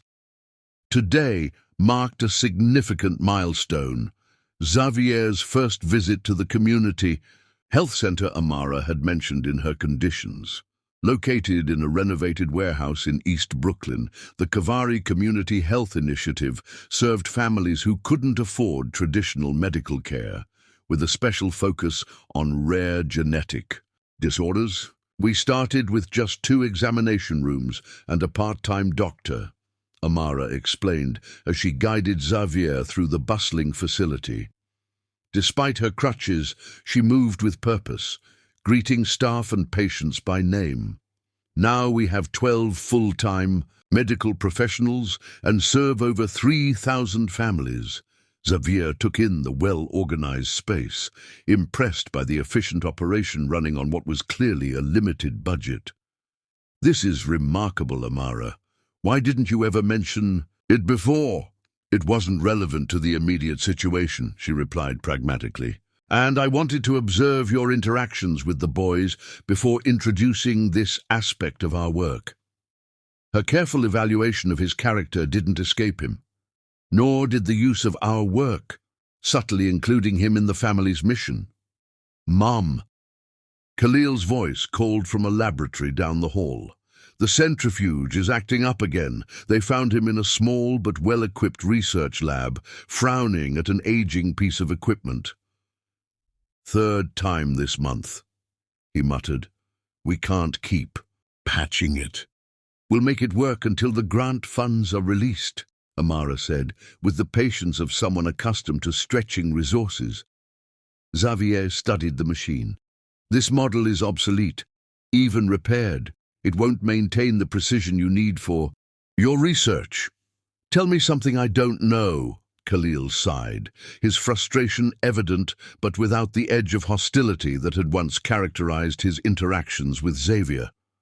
"What would be the ideal replacement?" Xavier asked. "The Beckman. XP90 would be perfect," Khalil admitted, "but it's completely out of our budget. We'd need at least 3 of them to handle our current sample volume." Xavier nodded, making a mental note. "I might have some contacts who could help. Let me make a few calls."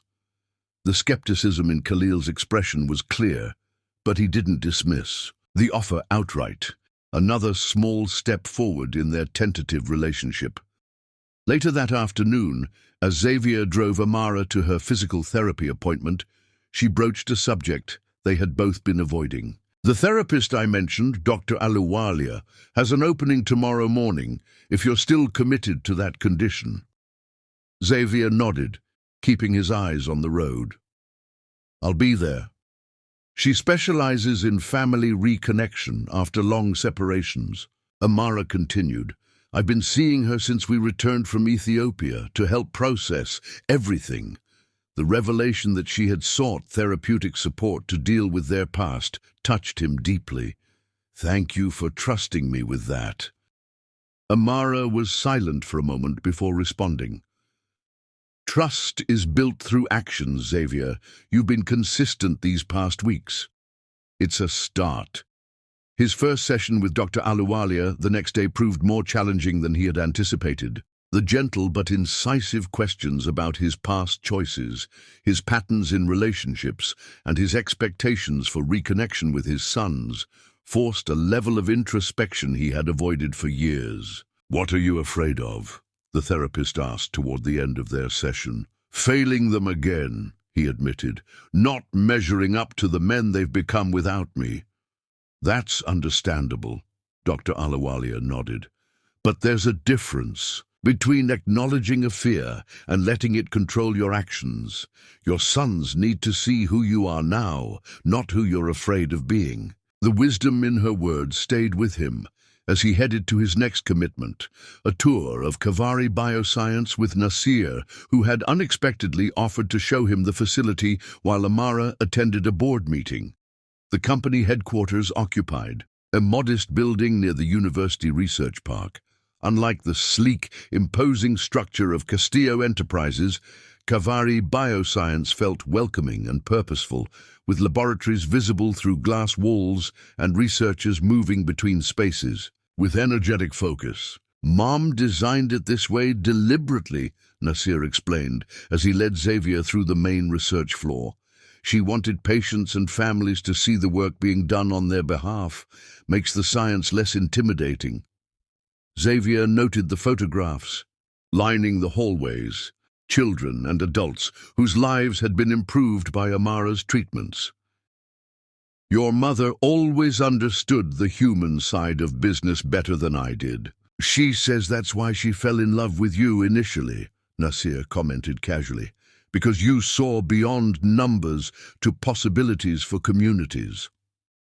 The revelation that Amara had spoken of their early relationship to their sons, and in positive terms, caught Xavier off guard. That was a long time ago. People can change, Nasir observed, echoing words Amara had used weeks earlier, for better or worse. They had reached a small music room tucked between laboratories. Inside sat a beautiful cello, obviously well used and well loved. Mom had this installed when I was 12. Nasir explained, said sometimes the most important scientific breakthroughs come when you step away and engage a different part of your brain. He hesitated before adding, "Would you like to play? I remember Mom saying you were quite good." The invitation, so unexpected and genuine, touched something deep within Xavier. He sat carefully, positioning the instrument with hands that remembered the motions despite decades of neglect. The first notes were hesitant, but muscle memory gradually returned as he played a Bach suite that had once been his favorite. When he finished, he looked up to find not only Nasir watching, but Khalil as well, standing in the doorway with an unreadable expression. "Not bad," Khalil said finally, "for someone who hasn't played in 20 years. Coming from his more critical son, the comment felt like high praise. The new centrifuges arrived, Khalil continued, turning to leave. All three of them. Someone must have made those calls pretty quickly. After he departed, Nasir smiled slightly. That's as close to a thank you as you'll get from him right now. I'll take it, Xavier replied honestly. The small breakthrough with Khalil proved to be just the beginning. Over the following weeks, Xavier's involvement with both the health center and Kavari Bioscience deepened. He used his business connections to secure donated equipment, negotiated better terms with suppliers, and even spent evenings helping Nasir develop a more efficient patient database system. For the first time in decades, Xavier felt his work had purpose beyond profit. The satisfaction of seeing immediate impacts on families' lives provided a fulfillment his corporate success never had. Between his commitments to the Kavari family enterprises and his own company, Xavier's schedule became increasingly demanding. He delegated many of his daily operational duties at Castillo Enterprises to his capable leadership team, focusing his personal attention on strategic decisions that could be handled during early morning or late evening hours. His executive assistant, long accustomed to his workaholic tendencies, was surprised by his new priorities. "I've never seen you refuse a meeting with the Shanghai investors before," she commented one morning as he prepared to leave for the health center. "They'll understand the 3-day delay," he replied. "The enzyme stability trials at Kavari Bioscience can't wait." It was a fundamental shift in his approach to business, one that reflected the transformation in his personal values. The man who had once canceled vacations to close deals now rearranged multi-million-dollar negotiations to attend his son's composition rehearsal. One Friday afternoon, Xavier was working with Khalil in the health center's research lab when his son unexpectedly opened up about a challenge he'd been facing. "I've been trying to develop a more stable delivery mechanism for the enzyme," Khalil explained, showing Xavier a complex molecular model on his computer. "But I can't get the lipid encapsulation right. The enzyme degrades too quickly in vivo." Xavier studied the model thoughtfully. "It reminds me of a problem we faced in our sustainable building materials division. Different field, similar principle, protecting a reactive component from environmental degradation." Khalil looked skeptical but interested. "How did you solve it?" "A double-shell approach," Xavier explained. "The outer layer sacrifices itself to protect the inner structure." He began sketching a diagram, translating the engineering solution into biochemical terms that might apply to Khalil's problem. Soon they were deep in conversation, Khalil's initial hesitation giving way to professional respect as he recognized the value in his father's cross-disciplinary perspective. After 2 hours of collaborative problem-solving, they had developed a potential new approach to the enzyme encapsulation challenge. "This could actually work," Khalil admitted, reviewing their notes. "I'll run some simulations tomorrow." "Let me know the results," Xavier said. "I'd like to follow the progress." Khalil nodded, then paused before adding, "Thanks for the insight, and for not pretending to understand more biochemistry than you do. I know my limitations," Xavier replied with a small smile.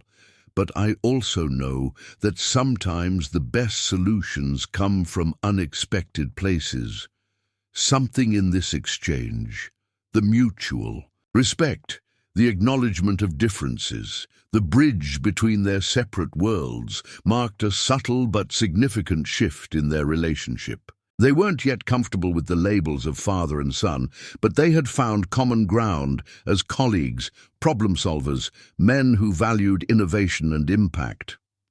Later that evening, as Xavier drove Amara home from her final physical therapy session, she noted the change. "Something's different between you and Khalil," she observed.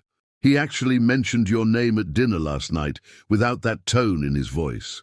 Xavier chuckled. "Progress indeed. We had a good session working on his enzyme delivery problem. Found some common ground." "You connected through work," Amara nodded. "That makes sense. It's where he feels most confident, most himself." "Like his mother," Xavier noted with admiration. Amara smiled softly. "And his father. The drive to solve problems, to build something meaningful. He got that from both of us." The casual acknowledgement of their shared contribution to their son's character touched Xavier deeply. It was the first time she had so directly linked him to the twins' positive qualities. "I've been thinking," he said carefully, "about restructuring some of Castillo Enterprises' research funding, creating a dedicated stream for rare disease treatment development. That's a significant shift in focus," Amara replied, studying his profile.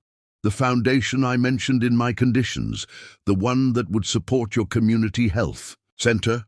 It could be expanded to include research grants, clinical trial funding, even manufacturing subsidies for treatments that might not be commercially viable but are medically essential." Amara was silent for a moment, processing the scope of what he was suggesting. "You're talking about a major philanthropic initiative?" "I am," he confirmed. "One that could potentially complement the work you and the boys are doing without interfering or taking over." "Why?" she asked simply. Xavier considered the question carefully before answering. "Because I've spent 20 years building things that made me wealthy, but not fulfilled. These past few months working with you, with Khalil and Nasir, I've found meaning I never knew was missing." The honesty of his response hung between them as he pulled into the driveway of the brownstone. Amara didn't immediately move to exit the car, instead turning to face him fully. "You really have changed," she said softly. "I'm trying," he acknowledged. "Every day." Something in her expression shifted, a softening, a recognition of the genuine transformation she had witnessed. For a brief moment, Xavier thought she might lean toward him, but the spell was broken by Nasir, opening the front door, waving excitedly. "Mom! Dad! The simulation results came back positive!" he called. It was the first time either of the twins had called him Dad unprompted. The simple word stopped. "He didn't even realize," Amara said gently, noticing Xavier's expression. "It just came naturally." Xavier nodded, unable to speak past the tightness in his throat. It was just one word, just one moment, but it represented everything he had been, working toward these past months.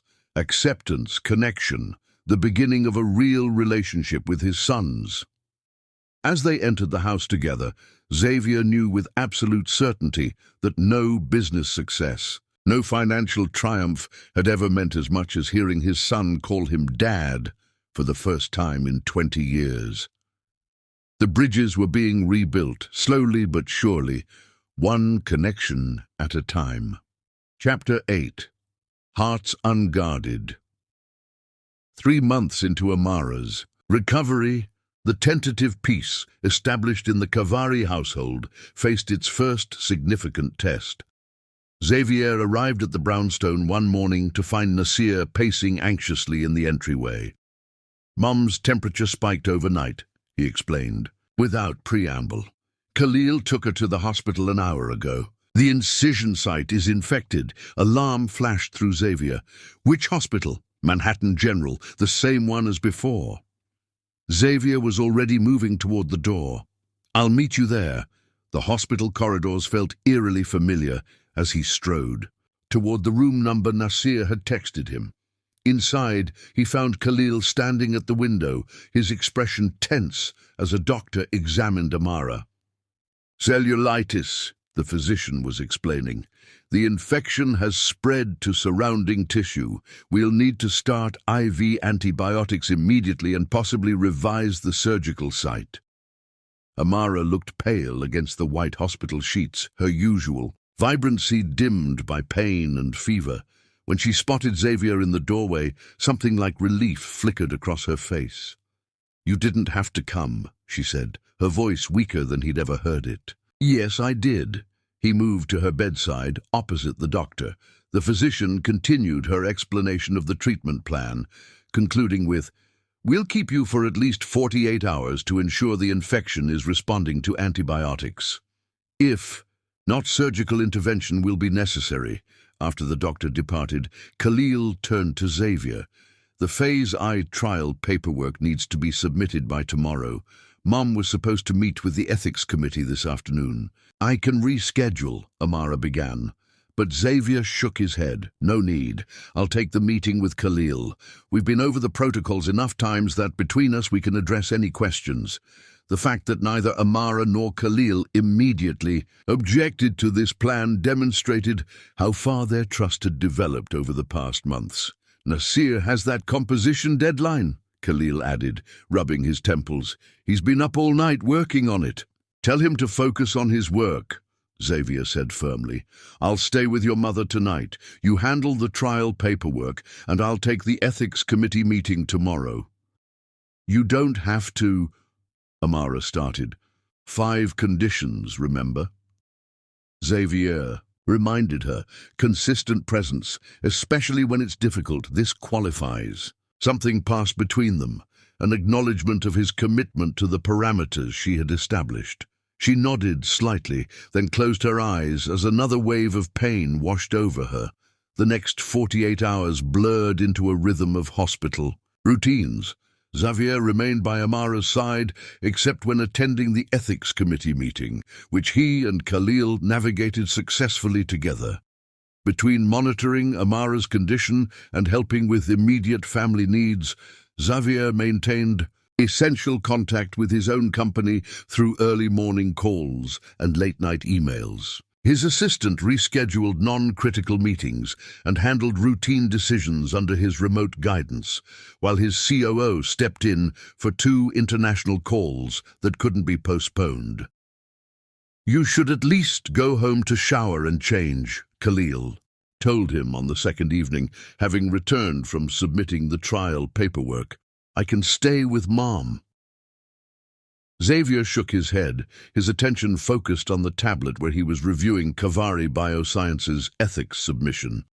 I'm fine. Khalil studied him for a moment. When was the last time you slept? I've had catnaps, Xavier replied dismissively. Your mother needs the constant monitoring. The nurses are stretched thin on this floor. You're not Superman, Khalil noted dryly. Even CEOs need sleep. The comment might have sounded critical a few months earlier, but now it carried a note of genuine concern. Xavier looked up, surprised by the shift. I've gone longer without sleep during business crises, he assured his son. This is far more important. Something in his tone must have reached Khalil, who nodded reluctantly. I'll bring you a change. Of clothes, at least, and real coffee, not that cafeteria sludge. Thank you, Xavier said, touched by the gesture. After Khalil left, Amara stirred from her uneasy sleep. You two are actually getting along, she observed, her voice hoarse, but her mind clear as the antibiotics began to take effect. Progress, isn't it? Xavier moved to adjust her pillows. How's the pain? Manageable. She studied his face, noting the fatigue etched there. You look exhausted. I'm fine, he repeated. You've been here for 2 days straight. Nowhere else I need to be. By the third morning, Amara's fever had broken, and the infection showed signs of retreating. The crisis was passing. You should go home and rest, she told Xavier, as dawn broke over the Manhattan skyline, visible from her hospital window. You've been here for 2 days straight. I'm fine, he assured her, though the stubble on his jaw and shadows under his eyes suggested otherwise. Amara studied him thoughtfully. You never did know when to stop pushing yourself. Some things don't change. Some do, he countered gently. 20 years ago, I would have delegated this to an assistant and kept working. What? Changed? She asked, her medication making her more direct than usual. Xavier met her gaze squarely. I learned what matters. Too late. But I learned. The simple honesty of his response seemed to touch something in Amara. For a long moment, they looked at each other without the careful barriers that had characterized their interactions since his return. You should have been there, she said finally, her voice soft but pained. When they were born, when Nasir played his first recital, when Khalil won the science prize in 10th grade. You should have been there. Yes, he agreed, feeling the weight of those lost moments anew. I should have. I was so angry with you for so long, she continued, the words tumbling out as if long contained. Not just for the betrayal, but for missing all of it, for making me do it alone. You had every right to be angry. I know, she sighed, but anger is exhausting to maintain for 20 years. The admission hung between them, neither forgiveness nor absolution, but perhaps the first step towards something new. When Amara was released the following day, the dynamic in the household had subtly shifted. The walls guarding their interactions had thinned, allowing glimpses of the connection that had once bound them so powerfully. 2 weeks later, as summer heat settled over the city, Xavier arrived at the brownstone to find Amara sitting on the terrace alone, watching the sunset. Her recovery was progressing well, though the infection had set back her physical therapy schedule. Khalil and Nasir, he asked, bringing her the iced tea she preferred in warm weather. Khalil's at the lab, overseeing the first trial preparations. Nasir is at rehearsal for the summer showcase. She accepted the drink with a smile of thanks. We have the house to ourselves for once. Something in her tone made Xavier glance at her more sharply. Throughout the past months, they had been careful to maintain appropriate boundaries, focusing on co-parenting their adult sons rather than exploring the lingering embers of what had once existed between them. Xavier, she said after a moment, I've been thinking about our situation. Our situation.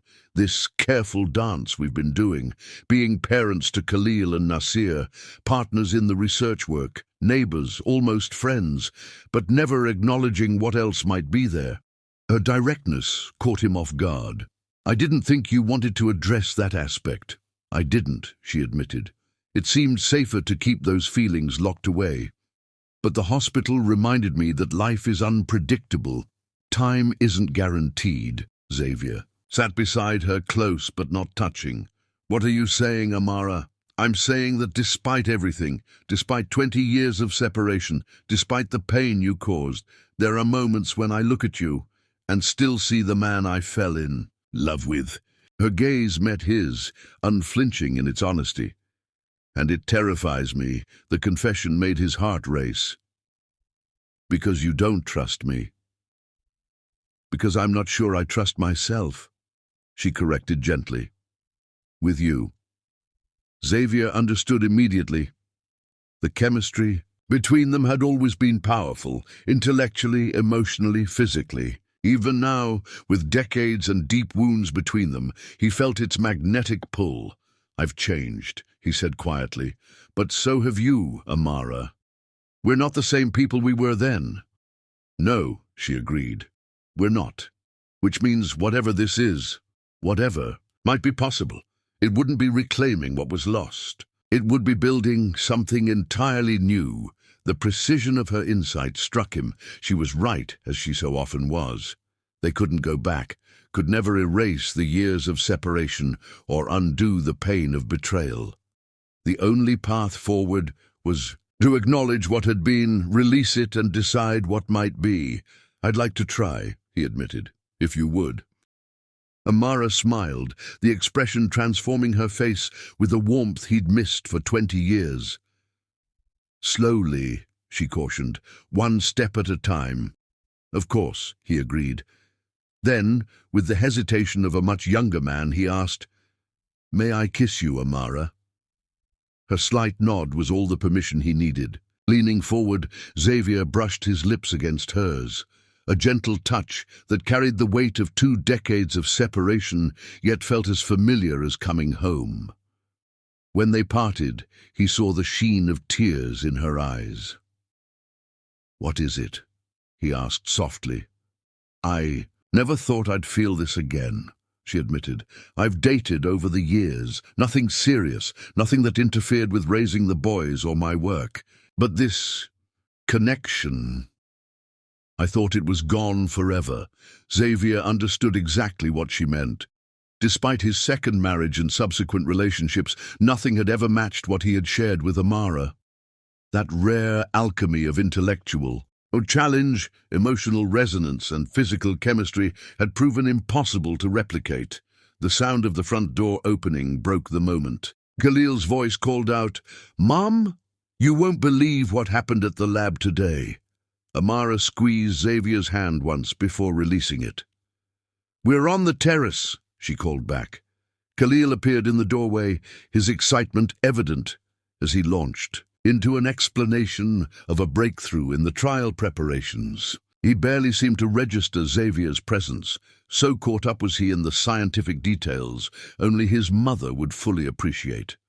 Watching them, the animated conversation filled with technical terms, the shared intellectual passion, the pride in Amara's eyes as she observed the brilliant young man their son had become, Xavier felt a renewed sense of possibility. This family that had formed without him was gradually, tentatively creating space for his presence. Later that evening, as he prepared to leave, Khalil unexpectedly approached him. There's something I need to tell you, his son said, his expression serious. What is it? Xavier asked, instantly concerned by Khalil's tone. I saw you and Mom on the terrace earlier, the simple statement hung between them. Xavier didn't insult his son's intelligence by pretending not to understand the implication. I see, he said carefully. Khalil's jaw tightened. I've watched her heart break once because of you. I won't stand by and let it happen again. It won't, Xavier promised, meeting his son's piercing gaze directly. You can't guarantee that. No, Xavier conceded. I can't guarantee the future, but I can tell you that losing your mother and you and your brother was the greatest mistake of my life. I've spent 20 years regretting it, and these past months showing up consistently to earn a second chance. I won't waste it. Khalil studied him for a long moment, his expression unreadable. Finally, he nodded once. Nasir will be happy. He's always been the romantic, believing in second chances and happy endings. And you? Xavier dared to ask. A ghost of a smile crossed Khalil's face, so like his mother's that it made Xavier's heart ache. I'm the scientist. I believe in evidence. The jury's still out, but he hesitated. The preliminary data is promising. Coming from Khalil, this qualified approval felt like a benediction. Xavier extended his hand, and after a brief hesitation, his son took it, their first genuine handshake as father and son. As Xavier drove home that night, the taste of Amara's kiss still lingering on his lips and the firm grip of his son's handshake still warm in his memory, he felt a sense of possibility he had not experienced in decades. Not restoration, as Amara had wisely observed. They could never go back, but perhaps redemption, a chance to create something new from the ashes of what had been lost. The road ahead would not be easy. Trust, once broken, could not be instantly restored. But for the first time in 20 years, Xavier Castillo allowed himself to hope for a future that included not just success, but love. Chapter 9. Love Rekindled. The approach of the 6-month mark, the timeline Xavier had proposed for his proving period, brought a palpable sense of anticipation to the Kavari household. Summer had given way to autumn, painting Brooklyn in vibrant hues of red and gold. Amara's recovery had progressed steadily. She now walked with only a slight limp, a vast improvement from the immobility that had initially necessitated Xavier's help.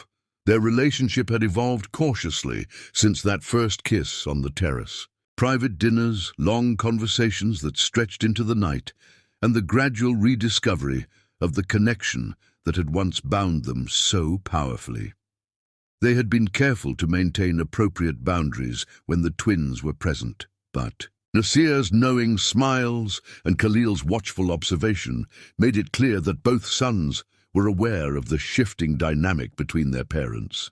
Tonight marked a significant milestone, Kavari Bioscience's annual charity gala, where the Phase 1 trial results would be announced publicly for the first time. It would also be Xavier's first official appearance as part of the family circle, a statement more powerful than any verbal acknowledgement could be. As Xavier adjusted his tie, in the mirror of his penthouse, his phone chimed with a text from Nasir.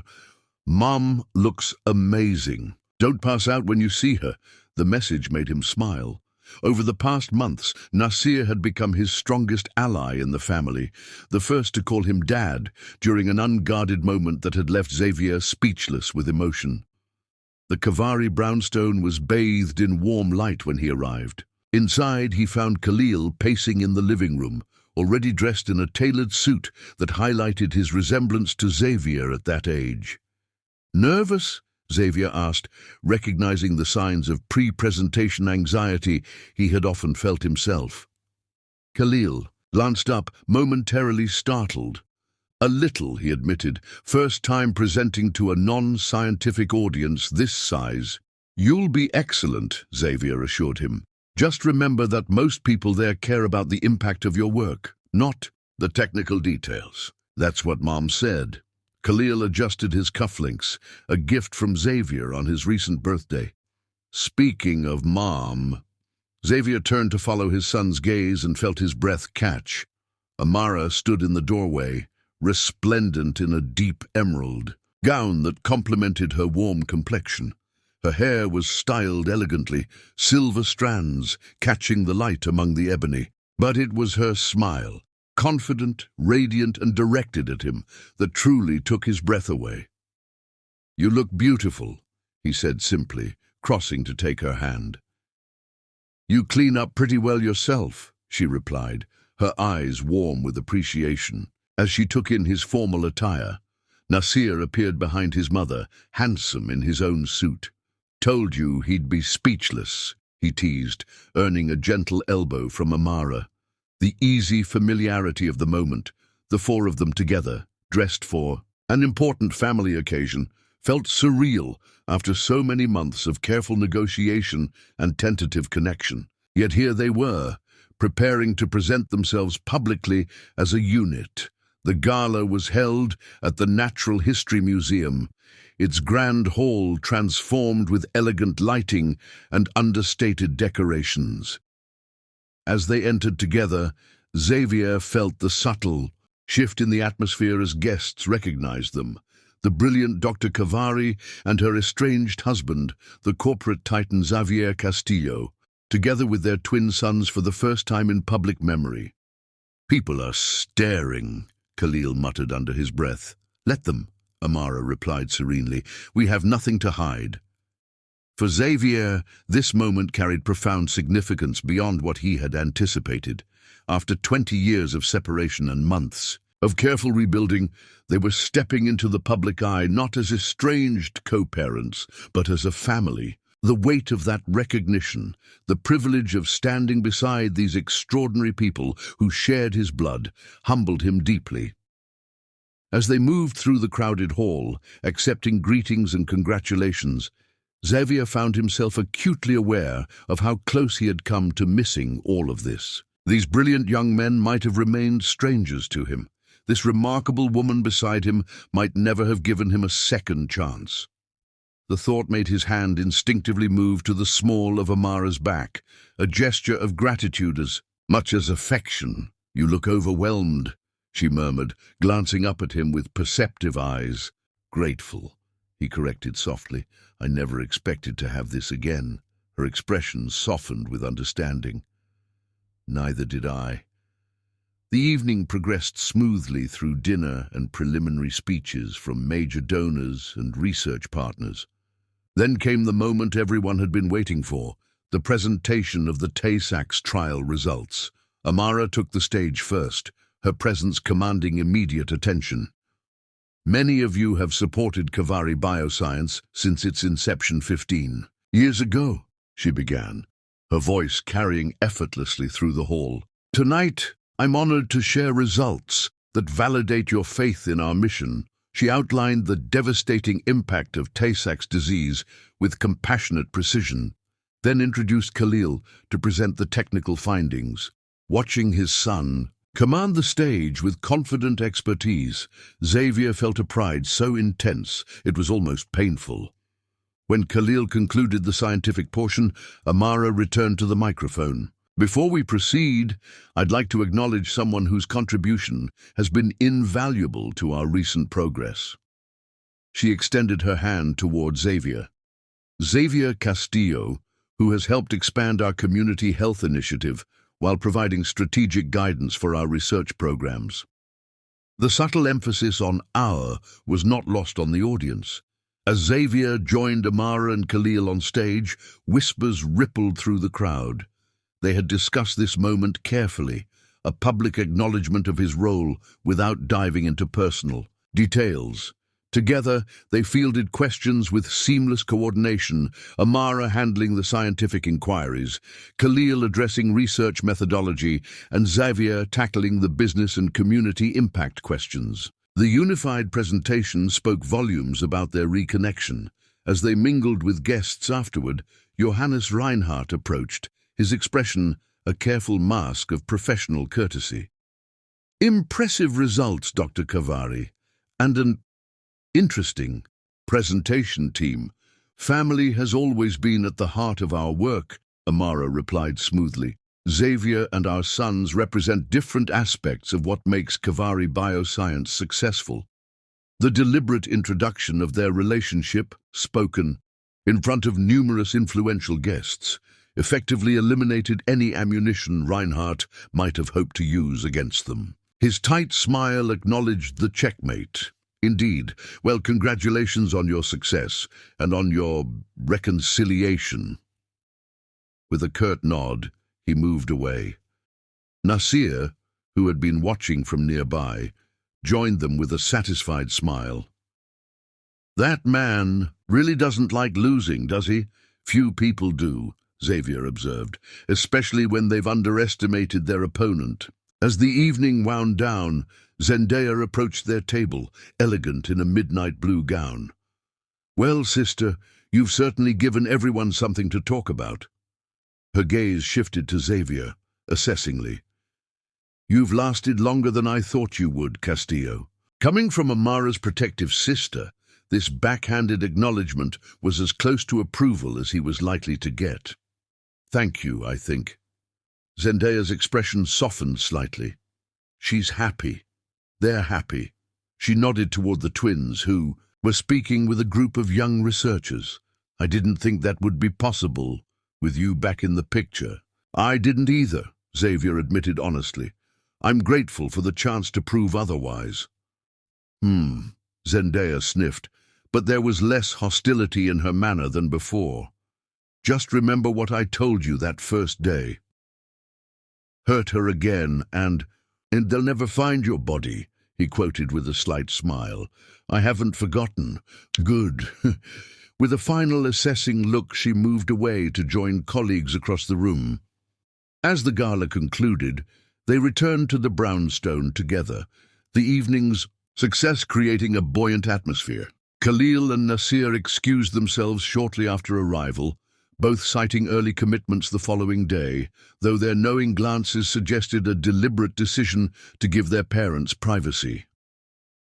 Once alone, Amara slipped off her heels with a sigh of relief and joined Xavier on the terrace, now enclosed against the autumn chill. "That went better than I expected," she admitted, accepting the glass of wine he offered. "You were magnificent," he told her sincerely. "All of you. Seeing you and the boys up there together." He paused, searching for words that could capture the depth of his emotion. "I know," she said softly, understanding without explanation. "It felt right, didn't it? The four of us together." "More than right," he agreed, "like finding a missing piece I didn't fully realize was gone." They sat in comfortable silence for a moment, the city lights twinkling beyond the garden like earthbound stars. "The 6 months are almost up," Amara observed finally, her tone carefully neutral. Xavier nodded, setting down his glass to focus, fully on her. "I've been thinking about that, and I don't want this to end," he said simply. "These months with you, with Khalil and Nasir, they've shown me what my life could have been, what it still could be if you'll have me."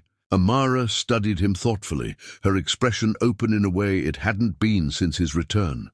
"You've changed, Xavier, more than I thought possible." "Because of you," he acknowledged.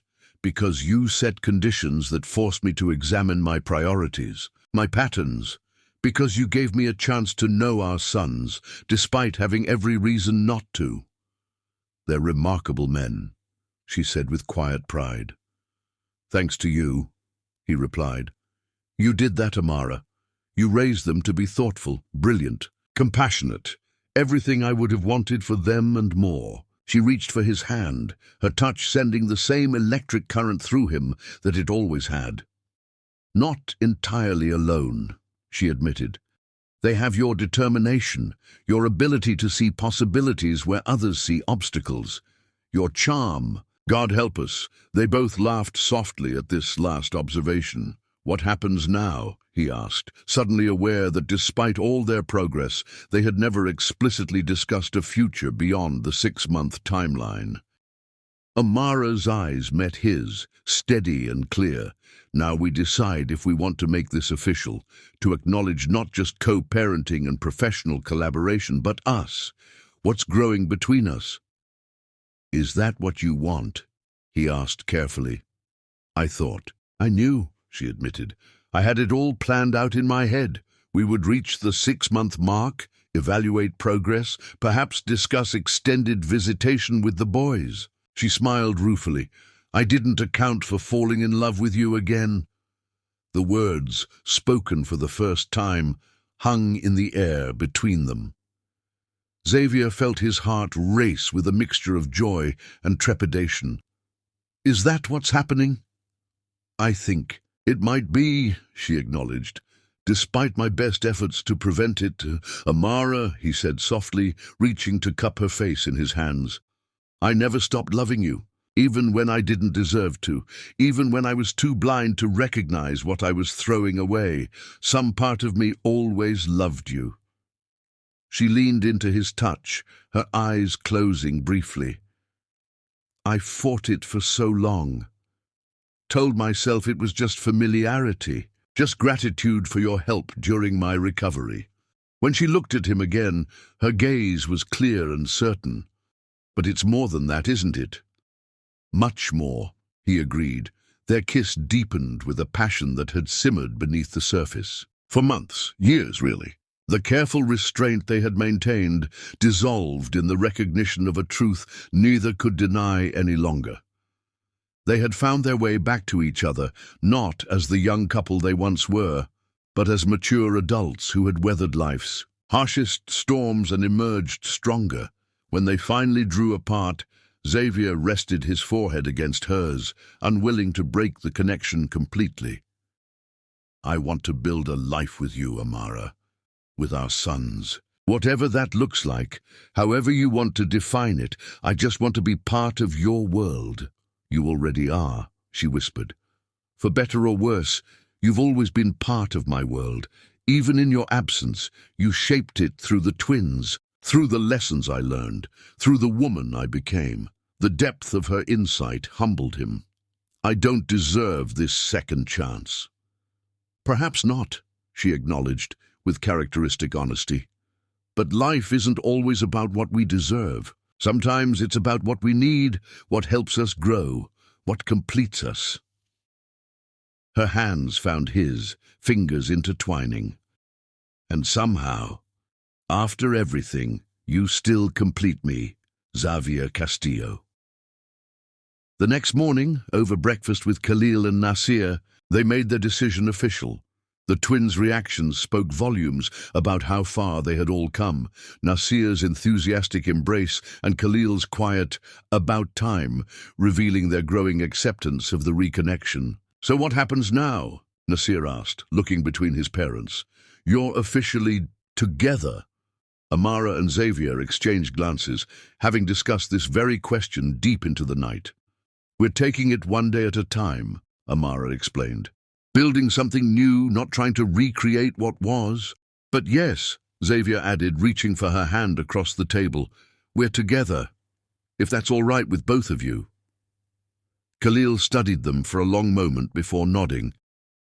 "You've kept your word these past months, shown up consistently, handled Reinhardt, helped with the trials." He glanced at his mother. "And she's happier than I've seen her in years. So yes, it's all right with me." Coming from their more cautious son, this approval felt like a benediction. Nasir, grinning broadly, raised his coffee mug in a toast. "To second chances," he said, his composer's soul always attuned to the poetry of moments. "To family," Amara corrected gently, including all of them in the circle of her gaze. As they clinked their mugs together, this small, hard-won family unit that had found its way back to wholeness against all odds, Xavier felt a sense of belonging he had searched for his entire life. Not in achievements or acquisitions, not in power or prestige, but here in the warm kitchen of a Brooklyn brownstone, surrounded by the people who had taught him what truly mattered. It was, he realized, everything he had ever wanted, without knowing to ask for it. Chapter 10. Full Circle. 1 month after their reconciliation, Xavier surprised Amara at her office with a bouquet of Ethiopian roses, the same rare variety from their first wedding. "Take the day off," he said. 20 years and 6 months since I last asked you an important question." Understanding dawned in her eyes. "Where are we going?" "It's a surprise." Their destination was a botanical garden, arranged to reflect their shared history. Ethiopian roses from their first date, orchids from where he first professed his love, jasmine from their wedding. Each turn revealed another botanical memory, the thoughtfulness touching her deeply. "How did you manage this?" she asked. "Nasir remembered your favorite flowers, and Khalil knew which plants fascinated you scientifically," he admitted. They reached a glass pavilion surrounded by autumn blooms where lunch awaited them. Over Ethiopian cuisine, Xavier shared his vision for the Cavari Castillo Foundation, focused on making treatments accessible to underserved communities globally. He'd been developing the framework since their earlier conversation about research funding. "But there's something more important," he said, reaching for her hands. "These past months have been the greatest gift of my life. I know we can't erase the past, but we can build a future that honors those experiences without being defined by them." From his pocket, he withdrew a weathered journal. "My grandmother's. She and my grandfather were separated 12 years during the war, but found their way back to each other." He read, "Love that survives absence isn't the same as when it began. It's deeper, more resilient, more precious for having been tested by time and distance." Kneeling beside her, he produced a small, velvet pouch. "I'm not asking you to marry me today, that would be presumptuous, but I'm asking if you'll consider it, if you'll walk this path toward a future together."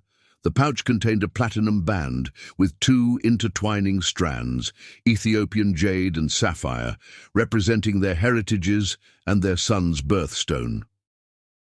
"This is a promise," he explained, "not to reclaim what was lost, but to cherish what we've found." Amara studied the man before her, silver-streaked hair, wisdom in his eyes, so different from the young man she'd once loved. "Ask me the real question," she said quietly, "the one that acknowledges everything." Xavier nodded. "Amara Cavari, after 20 years apart, after all the pain and growth, would you consider building a new life with me, not as the people we were, but as who we've become?" "Yes," she said simply, extending her hand. When he slipped the ring onto her finger, it settled as if it had always belonged there. Their kiss held echoes of youthful passion, tempered by mature understanding. Their phones chimed simultaneously. Nasir asking, "Did she say yes yet?" And Khalil inquiring, "Everything going according to plan?" "Shall we tell them?" Xavier asked. "Let's make them wait," Amara decided, with a mischievous smile. At the brownstone, the twins were casually waiting. Nasir demanded answers immediately, while Khalil spotted the ring instantly. "She said yes," he observed, his eyes warm with approval.